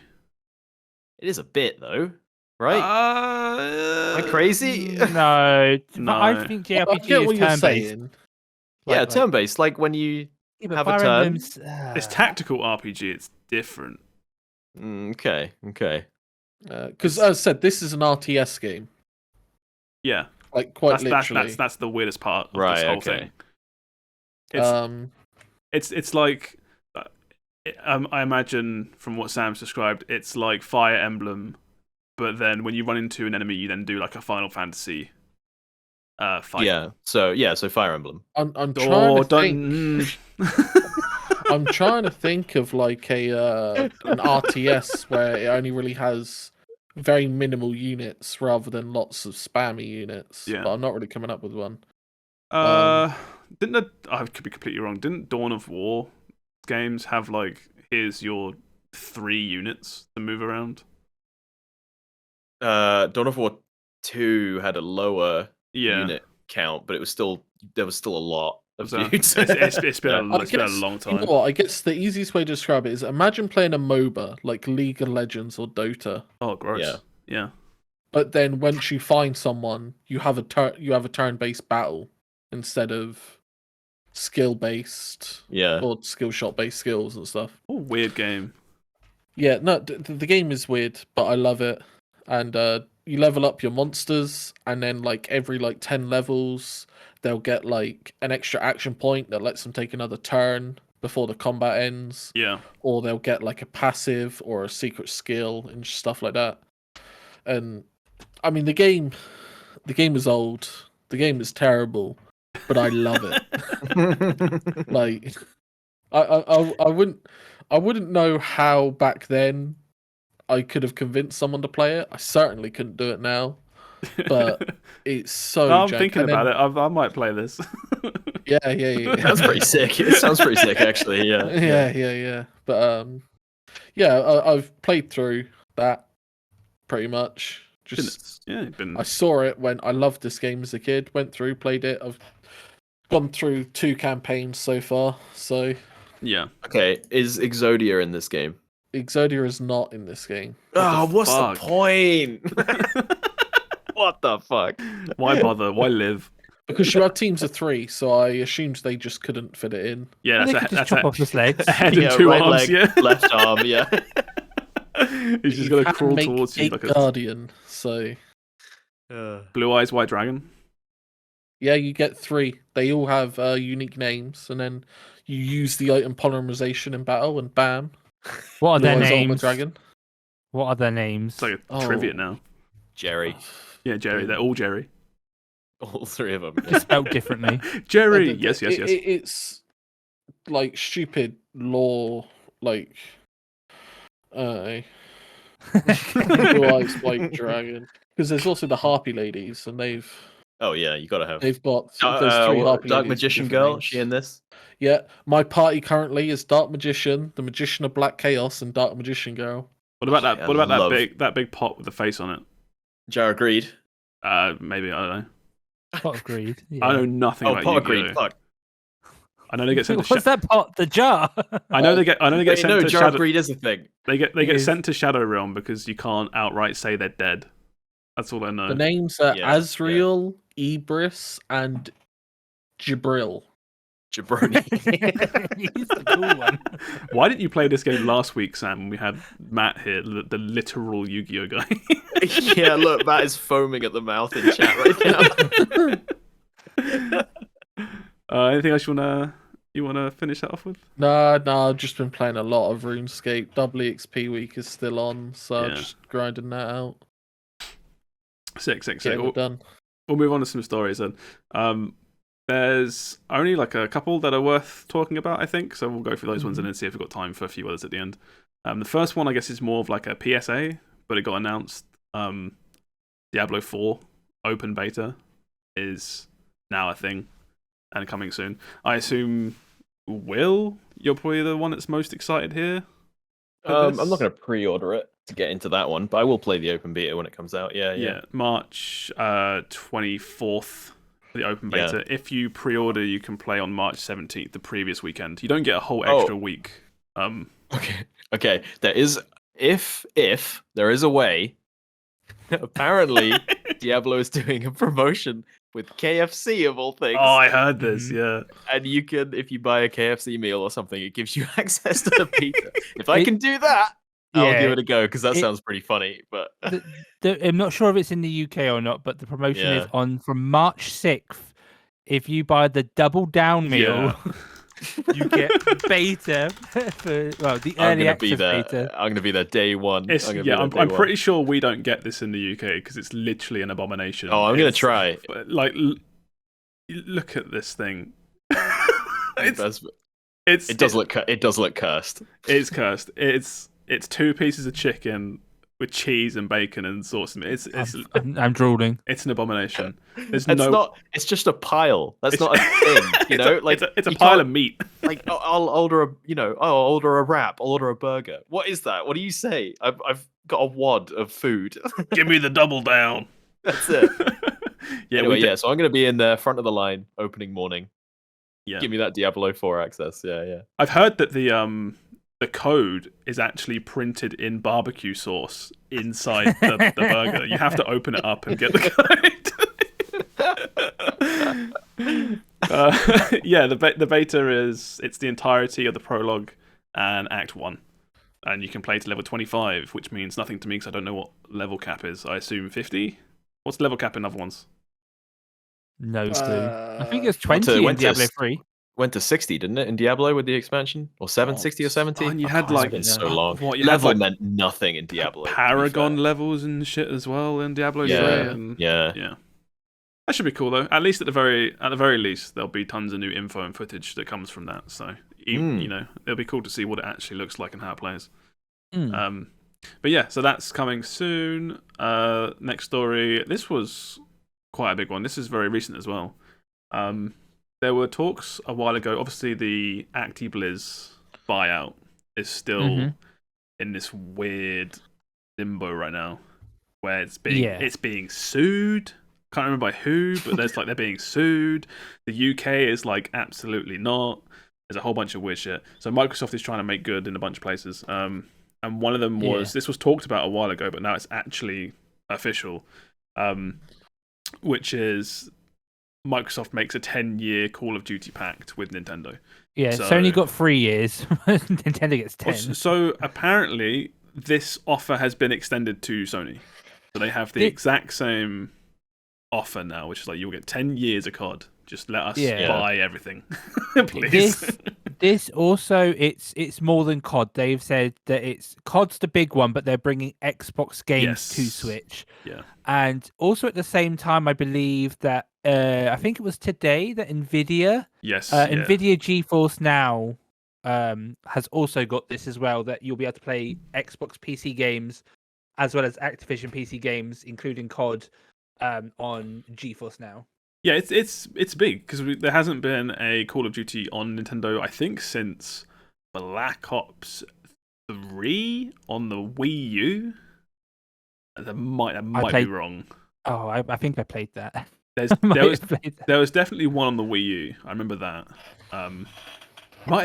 Could it have been Ghost? It might. One of them was on the Wii. Anyway, so apparently it's. I'm scrolling around a lot, but it's feature full and content parity. So outside of the fact that it'll look terrible, will it be FPS parity though? Absolutely not. I imagine. Okay, Josh, I've got a Black Ops Wii screenshot for you. This is what you can look forward to if you can pull that up. Let me get this. Oh my god! I love it. Oh my god! Amazing. That is so cursed. What's wrong with his eyes? Isn't that the worst? He got injured so hard that he pixelated. It's like they didn't even try. Like, it's your thumbnail right there. Oh my god! Shit. Yeah, don't even change it. No, you don't have to. You don't have to do anything to that. That's really funny. His arm is just, I think, full on clipping through his shoulder. He looks like a ghoul from Fallout. Oh, he does, doesn't he? Yeah, what they call them, like smooth skins. You come here often, smooth skin. Smooth skin. Yeah, Fallout 2, Yeah. maybe. But like Steve was saying, yeah, they won't look the same, obviously. I can't see a world where they launch a COD that's not 60 FPS, because that would just be horrible the way it plays. So I imagine you'll just get like a really shitty version of COD. Would you just get like a really pared down version? Yeah. Because you Do you okay, remember? yeah, go for it. Do you remember that they did a Call of Duty which was just the AC-130 missions and it was on the Wii? No, I Is that a fever dream? Did I come up with that? I've never. They did. There was a Call of Duty on the DS that used like touchscreen and stuff like that, and it was like a unique one. Let me find that. COD on the DS. Please don't be a picture of a fish. Call of Duty DS. Yeah, cool. Was it that one? Oh, there's so many. It might have been like too many CODs. Yeah, Did there I was just completely make that up? Why did I think that? I There- can't find it anywhere either now. there were like little ones like on the DS and stuff like that. They looked awful. Because DS games look like N64 games basically. Rip. I can't even Yeah. buy that anymore. Can't even download I it. even download it. Yeah, everyone's crying over the ending of Fire Emblems. No one's crying for Call of Duty World at War DS DLC. But yeah, it has to be a shitty version, a shitty looking version of COD, because you can't have it not 60 FPS. I mean, you can, but I wouldn't think they would. Well, And you can't do a cloud version because it would. You know, these games are Twitch shooters, basically, right? They're Yeah. like, you can't do a cloud version of Call of Duty. But games these days scale way better than they ever used to. So Yeah. maybe with some wizardry, we got, what was it? Wolfenstein on Switch, right? So I could, you'd have to get a really talented, like, one of those port houses, right? That are really, really good at their job. But you could probably do it A part of me in also some form. A part of me also says like Microsoft makes its 10-year Call of Duty pack with Nintendo, and then they deliver the first one to the Switch, and they're like, we never said they'd be good. Yeah. Here's your bare minimum Call of Duty bastards. Yeah. It's like it's content parity and full feature. It's got the multiplayer, but it's it just looks awful. It's 2-player. It's yeah. Yeah. Oh, we'll see. It'd be interesting if they bring Warzone 2 to the Switch. Oh my Well, I god, mean, no. Well, Apex and Apex, Fortnite yeah. are on Switch. Well, it's like they're saying, parity and all that lot, and it looked like they were gearing up for Warzone 2 to just exist now for years. So they might, if there's no Warzone 3 on the horizon, they might go back and go, okay, yeah, here's Warzone 2. It's weird. You have to just wait and see what it looks like, I guess. Exactly. But yeah, Microsoft previously said that it offered Sony a similar deal for PlayStation consoles, provided the merger goes through. Yeah, I think like you said, Steve, I think they were initially offered like 3 years or something. Yeah, I remember reading that somewhere. Yeah. But it always seems weird to me where it's like, so this line, Microsoft and Nintendo have now negotiated and signed a binding 10-year legal agreement to bring it to Nintendo. But like they don't own Call of Duty yet. It always seems so weird to me, all the legality of like they're making all these deals and stuff. But it hasn't gone through. But nothing has happened. Like what happens if the outcome is they can't buy Activision? Does all this money spent on lawyers and deals and paperwork just literally just becomes nothing? It's so bizarre. I mean, but you're dealing with entities that have basically limitless funds, right? For this kind of thing. They have. Yeah. I bet they could. I bet Microsoft especially could argue this. Literally until the sun goes out. Yeah. It's like, but we're already married. We've changed our name to Blizzard. No, to Microzard. Microzard. Well, it's like you say with like how it's all funny money and the size of these entities. I mentioned earlier whilst you were streaming, I've been looking into a lot of like Microsoft Azure and like cloud networking and cloud programming.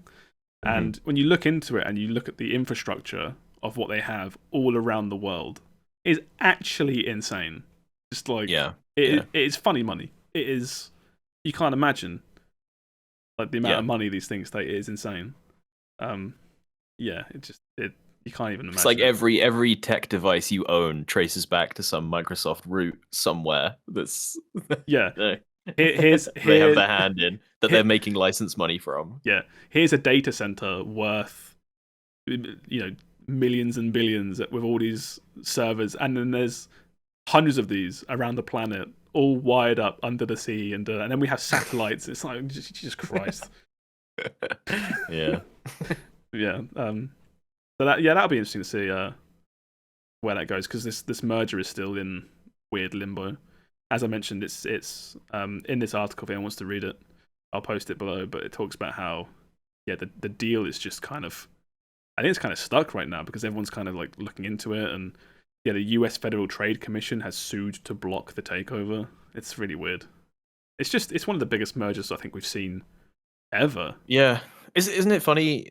It's like Microsoft bought, it felt like a Tuesday afternoon, and Microsoft was like, let's buy Bethesda, and nobody gave a shit. And now it's like, meanwhile, this is going to take the next 20 years or something. I remember the Bethesda one specifically. I remember I was out in town with Laura, and I think we were just, I think we were on the beach, and I went on Twitter and looked at my phone, and I just was like, what the fuck? It's like just the headline of just X buys Y, these two massive companies. It's like, Jesus Christ. Yeah. Anyway, that's that one. Put a little bit of a bow on that. You've then got this one here. This is kind of a sad story, but I thought it was worth mentioning. Multiversus, that hit game that came out with all the Warner Brothers characters fighting each other. Its daily peak Steam player count has dropped more than 99% since launch. Why do you think that is, you two? Because you were Multiverse stands for a while, weren't you? Yeah. It had server problems at launch, and I'm not sure. They're not hyping up the reveals. Like when the Smash reveal happens, everyone's like, "Oh my god!" And Multiverse is just like, "Oh yeah, we kind of like here's two characters just leaked in our logo that." And they're not even the next two characters to come out. Like they're not doing the reveals justice. So that is that. My answer is the content completely dried up. Mm-hmm. They haven't released a new character in ages. The cosmetics are really expensive. Fortnite money without being Fortnite. Oh, I was going to say, are we talking Apex? Not Apex. Valorant. Yeah, we're talking £15, £20 skins, all that. Okay, jazz. Not Valorant, but not quite Valorant, but there's that, and also the last battle pass that came out was just awful. There's no way around it. Really, the stuff you got on it was really bad. I did some digging around this to find out what was going on. So the game is currently waiting for season 3. In season 1, they dropped 5 new characters, which is really good for a single season. 5 new fighting characters. What was it? It was like LeBron, the 2 Gremlins, Rick and Morty, Black Adam. They dropped all these during season 1. Like, great, really, really good drop. Season 2 came out. They dropped 1 character, which was what's that? Something the Martian. Oh, Martin the Martian. Martin the Martian. Right. And then nothing else. And then they have delayed season 3, and nothing came out. People were excited for season 3, at which point season 3's deadline or launch date was pushed back because it's not ready. It's just it's just lack of content. I've heard as well, apparently, match MMR for this game is just fucked. Like, it's putting... Well, it's not enough people anymore, is there? It's just that, but it shouldn't be putting... the best people against the worst. One of the funny ones I saw on the Reddit was someone posting a screenshot of like the pre-lobby before you start a match. And the title was like, "Hey yo, what the fuck is this?" And in the screenshot, he was about to be fighting against 2 people, and they had the titles like top 8 Evo champion, top like 6th place Evo champion was the other guy because it's a 2v2 game. And this guy's like, "What the fuck, man? I play like 2 hours a week. Why am I against Evo champions?" It's crazy. it's just really sad. I think it's like it's just like if this game gets the plug pulled before any of the cool shit that everyone was getting hyped for ever comes out, you know? Like, like put Gandalf in and Walter White and There was like leaked rosters, wasn't there? Of like, oh yeah, they've got the data that they're gonna do these characters, and it was like, oh, if season 2 had one character. I don't know what's going on. Something is going on behind the scenes. They're struggling in some way to get the live service machine running properly. Well, we were talking about it recently, but it feels like we're in a sort of post live service world. It feels like when WoW was hugely popular and everybody was like, I want a slice of that pie, and everyone was coming out with their own MMOs. Yeah. And everyone would go and try them for a week, and then they would immediately be like, well, this was fun, but it's not WoW. You're so I'm right. going back to WoW. You are right. And now it feels like that, except everybody has their game for all genres and all interests. So it's not just MMOs anymore. It's like if you've got shooters, people are on their COD or their Apex or whatever. If you've got MOBAs or RTSs, we've got not RTSs, I guess. No one's playing RTSs, but you know what I mean. Like it feels like breaking into this live service world is harder and harder every year because people find their game and stick with it. People have their hooks in them already. Exactly. That is how it is. You know, you need to make a new game like Vampire Survivors. Right? Or you say that, but like that's. But we're all done with that. Yeah. That's what stands out the most these days are new original games that come out that are happy to serve you a product for a price and then move on. Yeah. And then you go on to something else and you go back to your live service game. Yeah. It's, every other game now you boot up and you're like, oh, sick, it's free. That's really good. And then you get in, it's like log in every day, battle pass, XYZ, do this, do that. It's like, oh, fuck off. Yeah. Well, it's like you guys and you play Multiverse. Everybody was hyped. We all played Multiverses. I gave it a go and stuff. And then you're like, wow, this is great. You put all this care and attention into it. And then you go back to mining in RuneScape.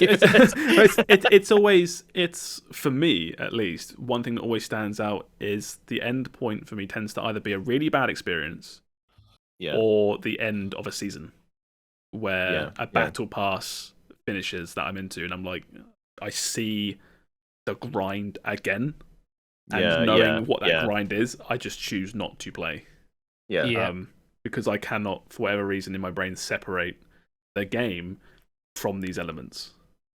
I just can't do it. If I play in the game, I want to do the number go up. Obviously, that's what, I'm not immune to gaming psychology. It's what they're there for, right? It's there to get you hooked to make you play. Exactly. You pay for a battle pass, don't you? And then you got to now you have to earn it with your time. Yeah. So a lot of time I just choose not to play. Just just don't even bother. But then a lot of these games do. I end up playing personally for a long time. I'm still playing Dead by Daylight. That's still really fun, and that's true live service. So that also came out 20 years ago? Yeah, about 50 years ago or something. That's the thing though. DBD's been like, we played it like deep into its life cycle. It's like if a game has lasted that long, it's like, oh, okay, maybe it's good. That's one of the good ones. Yeah. But I think Multiversus was just.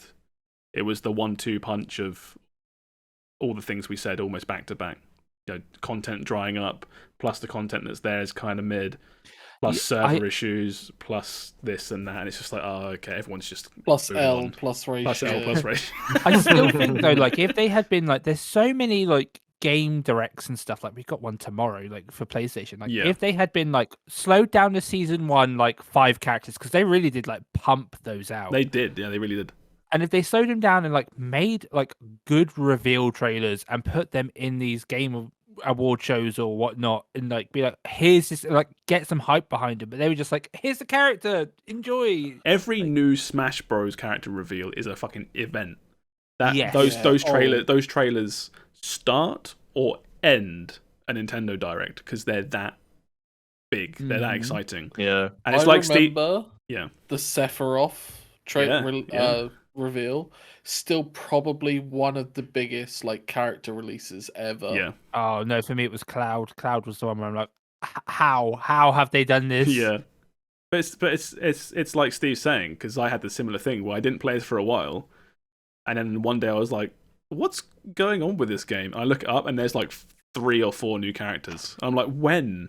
Like, there should be a trailer for each one in PlayStation Directs, in Microsoft events, in because this game's on everything, right? I think it is anyway.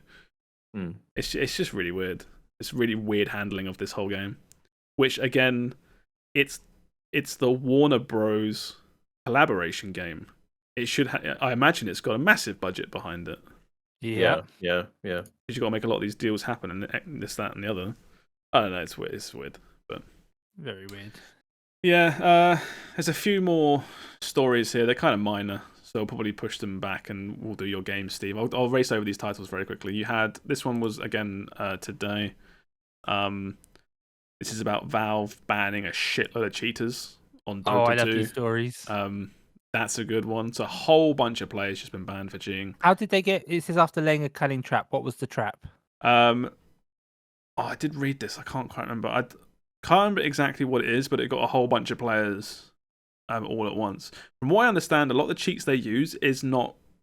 It's not outright like fly across the map and one hit kill everyone and then win, right? It's stuff like people running around without fog of war and stuff like that, like tiny little cheats.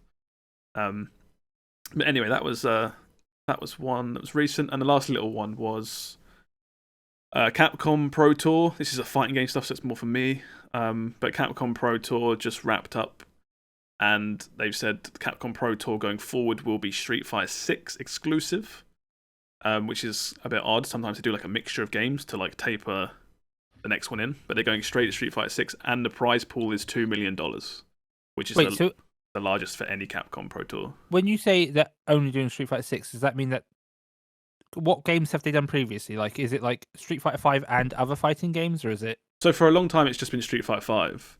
Okay. But when Street Fighter 5 came out, they taper it in by still doing a bit of Street Fighter 4 plus Street Fighter 5. I don't even think the Capcom Pro Tour was properly around back when Street Fighter 5 came out. Can't remember exactly, but yeah, it's just an enormous prize pool, and I've seen a few old fighting game players that I used to follow like from ages ago be on Twitter being like, okay, yeah, I'm back in, I'll give it a try, because the prize pool is suddenly millions. They're like, yeah, I'll give it a go. I mean, I've seen that, but because of the Evo announcement. Which one was that specifically? Marvel vs. Capcom 3. Oh yeah, that was I think that was the one with Justin Wong was talking about how he was back, because there's like, yeah, Evo's doing they're doing like a retro tournament or something where they're hosting some older games, and that brings out a lot of these older people from the woodwork. Yeah. That are, veterans. PR Balrog. Yeah, yeah. It's like they could be old men. They could be like 90 years old and still have the muscle memory ingrained to fucking whoop your ass in Marvel vs. Capcom. But yeah, that was pretty cool. A lot of this is just me wanting to relive the esports scene of Street Fighter 4 because it was so amazing. Yeah, yeah. But we'll see. But that's it. So that's all the news for the week. You said there's a shitload of stuff this week, right, Steve? Yeah, there's a fair amount. So first of all, today we have the one good thing today was Digimon World Next Order is out on Steam. I've played this game on PlayStation, but it's out on Steam and Switch. And it's basically, if you enjoyed the first Digimon World game, which I really did, and I think a lot of people did, this is kind of like that game, but better and upgraded to more modern times. Yeah, I think it's like a remaster of Digimon World 1. Okay. Remaster with with all the new Digimon, because that one had only like season 1 Digimon in. But yeah, that's quite a fun game. I do recommend if you do like Digimon games. Tomorrow, February 23rd, we have Blood Bowl 3 is officially baby. Wow, I've heard good things. I've heard really good things. Like me. But game doesn't deserve to be bought if it's ass, and I shouldn't have bought it. We also have Company of Heroes 3. which Oh God, is that out? Oh my God. that's coming out tomorrow. That is an RTS game. It's an RTS game. That's all. Company of Heroes 2 is old, right? Yeah. Yeah. Yeah. It is. It's cool. I haven't played this I in a feel long like this time. is such a bad time. I feel like in a this is bait. slow month. This is bait. This is bait. I feel like in a slow month, a Company of Heroes 3 would do really well. I feel like Sega, now is not the time. Just Yeah. delay it. Delay Let's it release 3 it months. March. No, Release it in March. There's March. nothing coming up March. Nothing's happening in March. No. Let people sink their teeth into it. The more time passes, the more we realise that Hi-Fi More Rush came out at things are the same. literally the perfect time. Yeah, those guys threaded the They needle. somehow there, yeah. threaded the needle. Also tomorrow we have Sons of the Forest. Jesus, it never doesn't stop, does it? I wanted to Yeah. play that as well. This is the sequel to the Forest game, which is a survival. Oh yeah. Survival Crafting. cannibal Yeah. game. Horror sort of thing. Personally, for me, I this think this I'm gets. happy to say I'm done with those types of games. I think I'm done. I was going to say, But unless the Forest was one of the good ones. this game is literally 10 out of 10, this gets benched for me. This gets I was gonna say- wishlisted. Yeah. I was gonna say I might be getting it, but that's if a friend who's really into the Forest says that he gets it after seeing reviews of it. Like, Yeah. What is this turtle? This image? This guy's like threatening this turtle. What's the turtle done to him? Turtle He knows needs what to he mate. did. I like you didn't question him holding a severed head up to another man as if in warning. that's- It's all about the turtle. That's fine. It's about the turtle. Yeah. The turtle's not doing Uh, anything wrong. That man's malicious. How else is he going to get soup? That's true.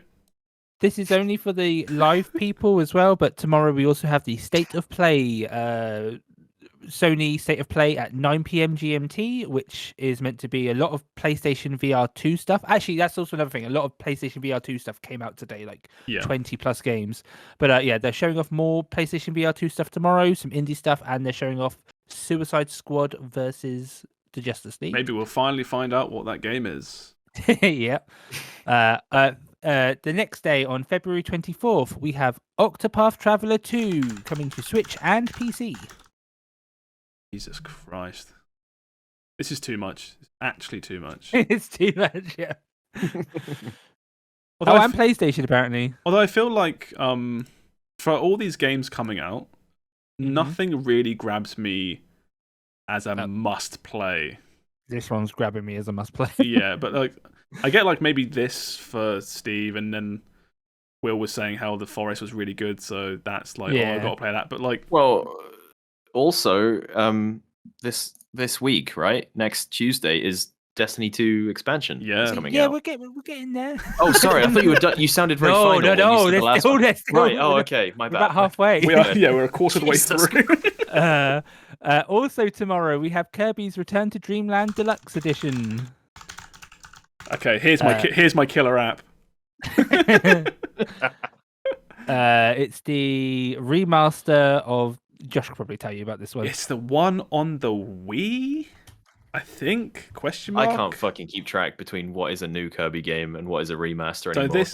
They're just making it up as they go along. This is the 2D one that came out on the Wii, and this is a remaster. I think it kind of looks like how I remember on the Wii, coming to the Switch. There's been some funny reviews about this already, where I've seen a lot of people reviewing it. Professional reviewers saying like, "Oh, it's very disappointing it being 2D after the last one was 3D." It's like it's a remaster, it's a remake. They're not just gonna make it 3D. Like, you tell them, Josh. Yeah, take that. Also tomorrow we have a game called The Pale Beyond, which is some sort of game. But the reason why I was like, "Oh, this one," is because it's if you've ever watched World of Warcraft content, you might have seen Bellular. This is a game that he has made with his game studio or something. Oh, that's cool. It's like a survival something type of game. I'm not sure. I was just like, it's kind of cool. Might check it out. Apparently it's got a demo. Nice. The art's nice. I'll give it that. Yeah. And then also on February 24th, we have Kerbal Space Program 2. Well, that came out of nowhere. I mean, it's actually been. This has been in development for fucking years. I know it has been, but like, Yeah. I feel it's just like, oh yeah, here it Never is. played Now the it's original here. Now Kerbal it's Space here. Program. I've never played the first Kerbal. I've seen so much footage of people screaming on YouTube of just funny YouTube clips. Do parabolic arcs interest you at all, Josh? Don't know what that is. And probably it's probably not for you. You calling me stupid? No. Yeah, sure. Okay. We got some silly ones now. Like on February 27th, we have "I Am Your President." Oh, Steve. Oh, This you is the did well one there dumb for a one, I while, swear. Steve. This is the one dumb one, but I was like, oh, okay, it looks dumb enough to be maybe entertaining.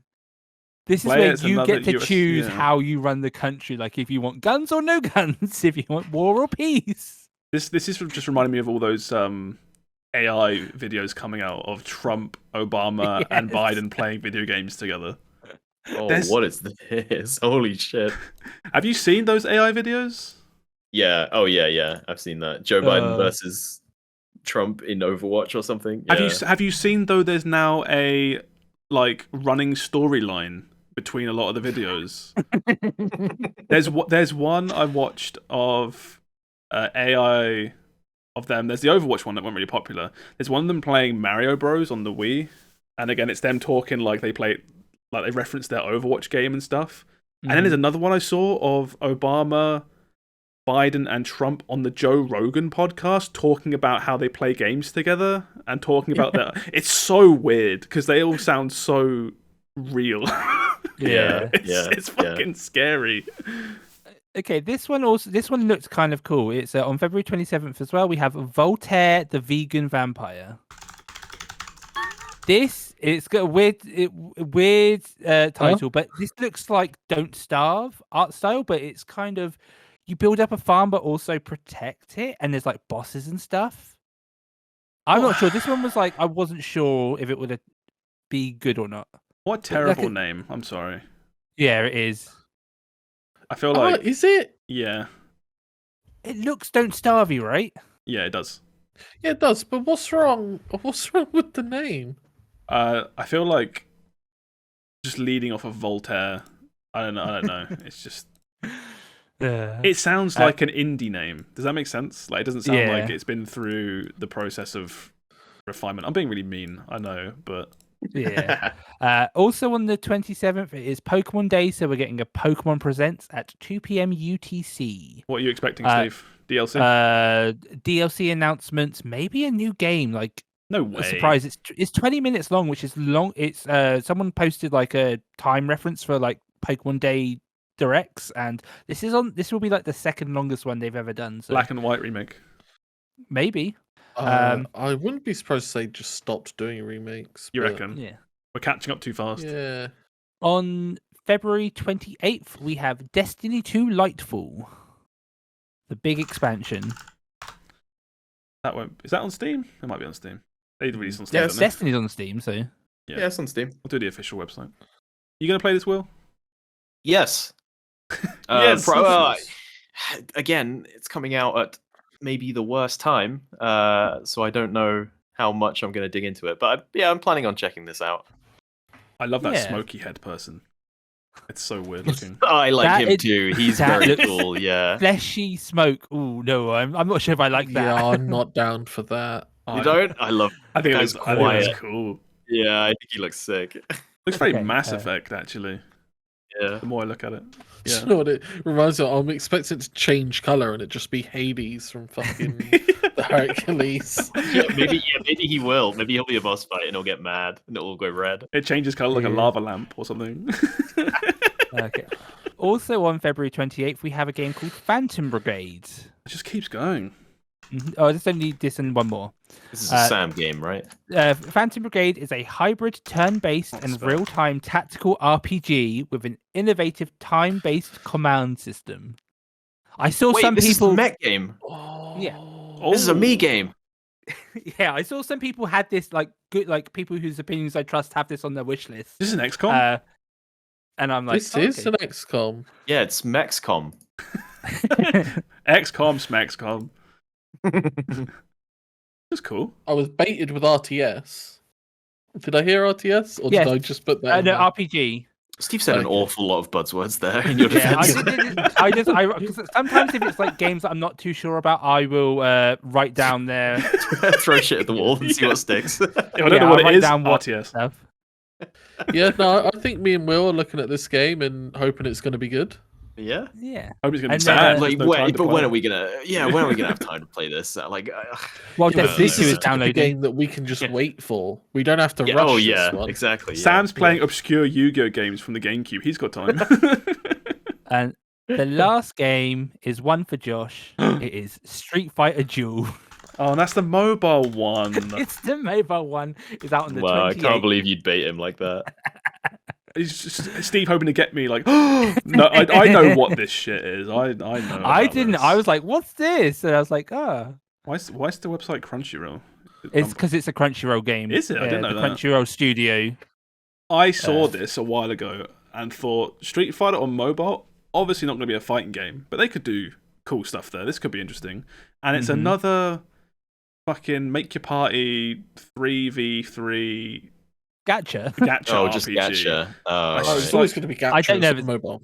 Gacha's fine, but the whole like build a small party and make them automatically fight is just so fucking boring. Yeah. Like, just it could have been anything. Wait, yeah. The announcement said like mobile card game, and I was like, hold on. But yeah, no, it's not, is it? It's no. Anyway, yeah. But yeah, that is the games, and then enjoy these because it's going to be a thirsty March.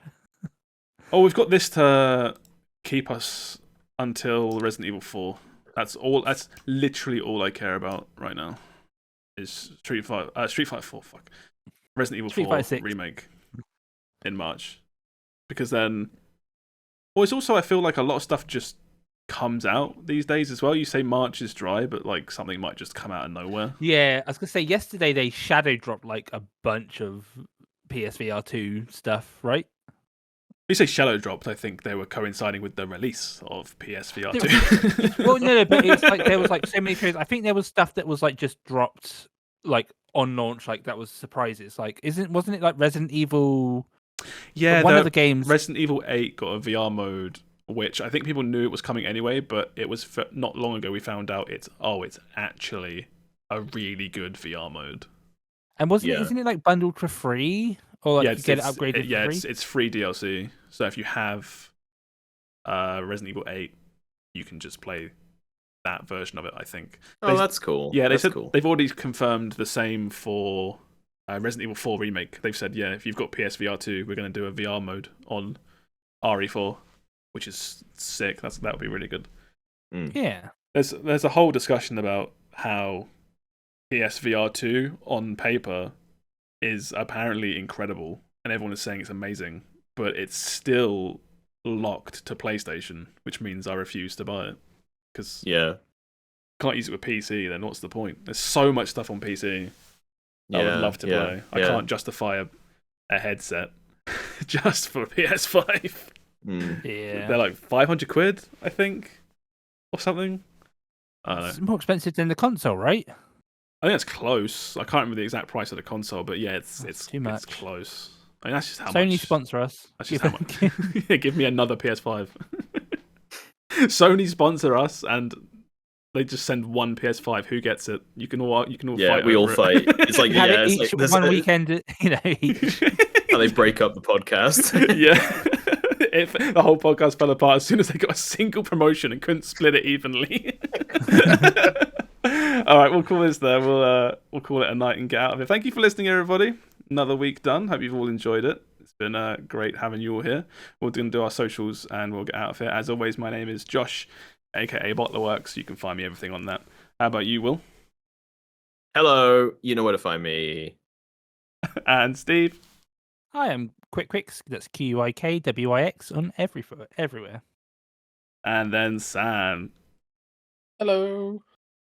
She's got Don't nothing. Find me. Did you say find me? Don't find me. Don't find me. Don't find you. Okay, well, we'll call it there. All right, thank you for listening, everybody. Goodbye.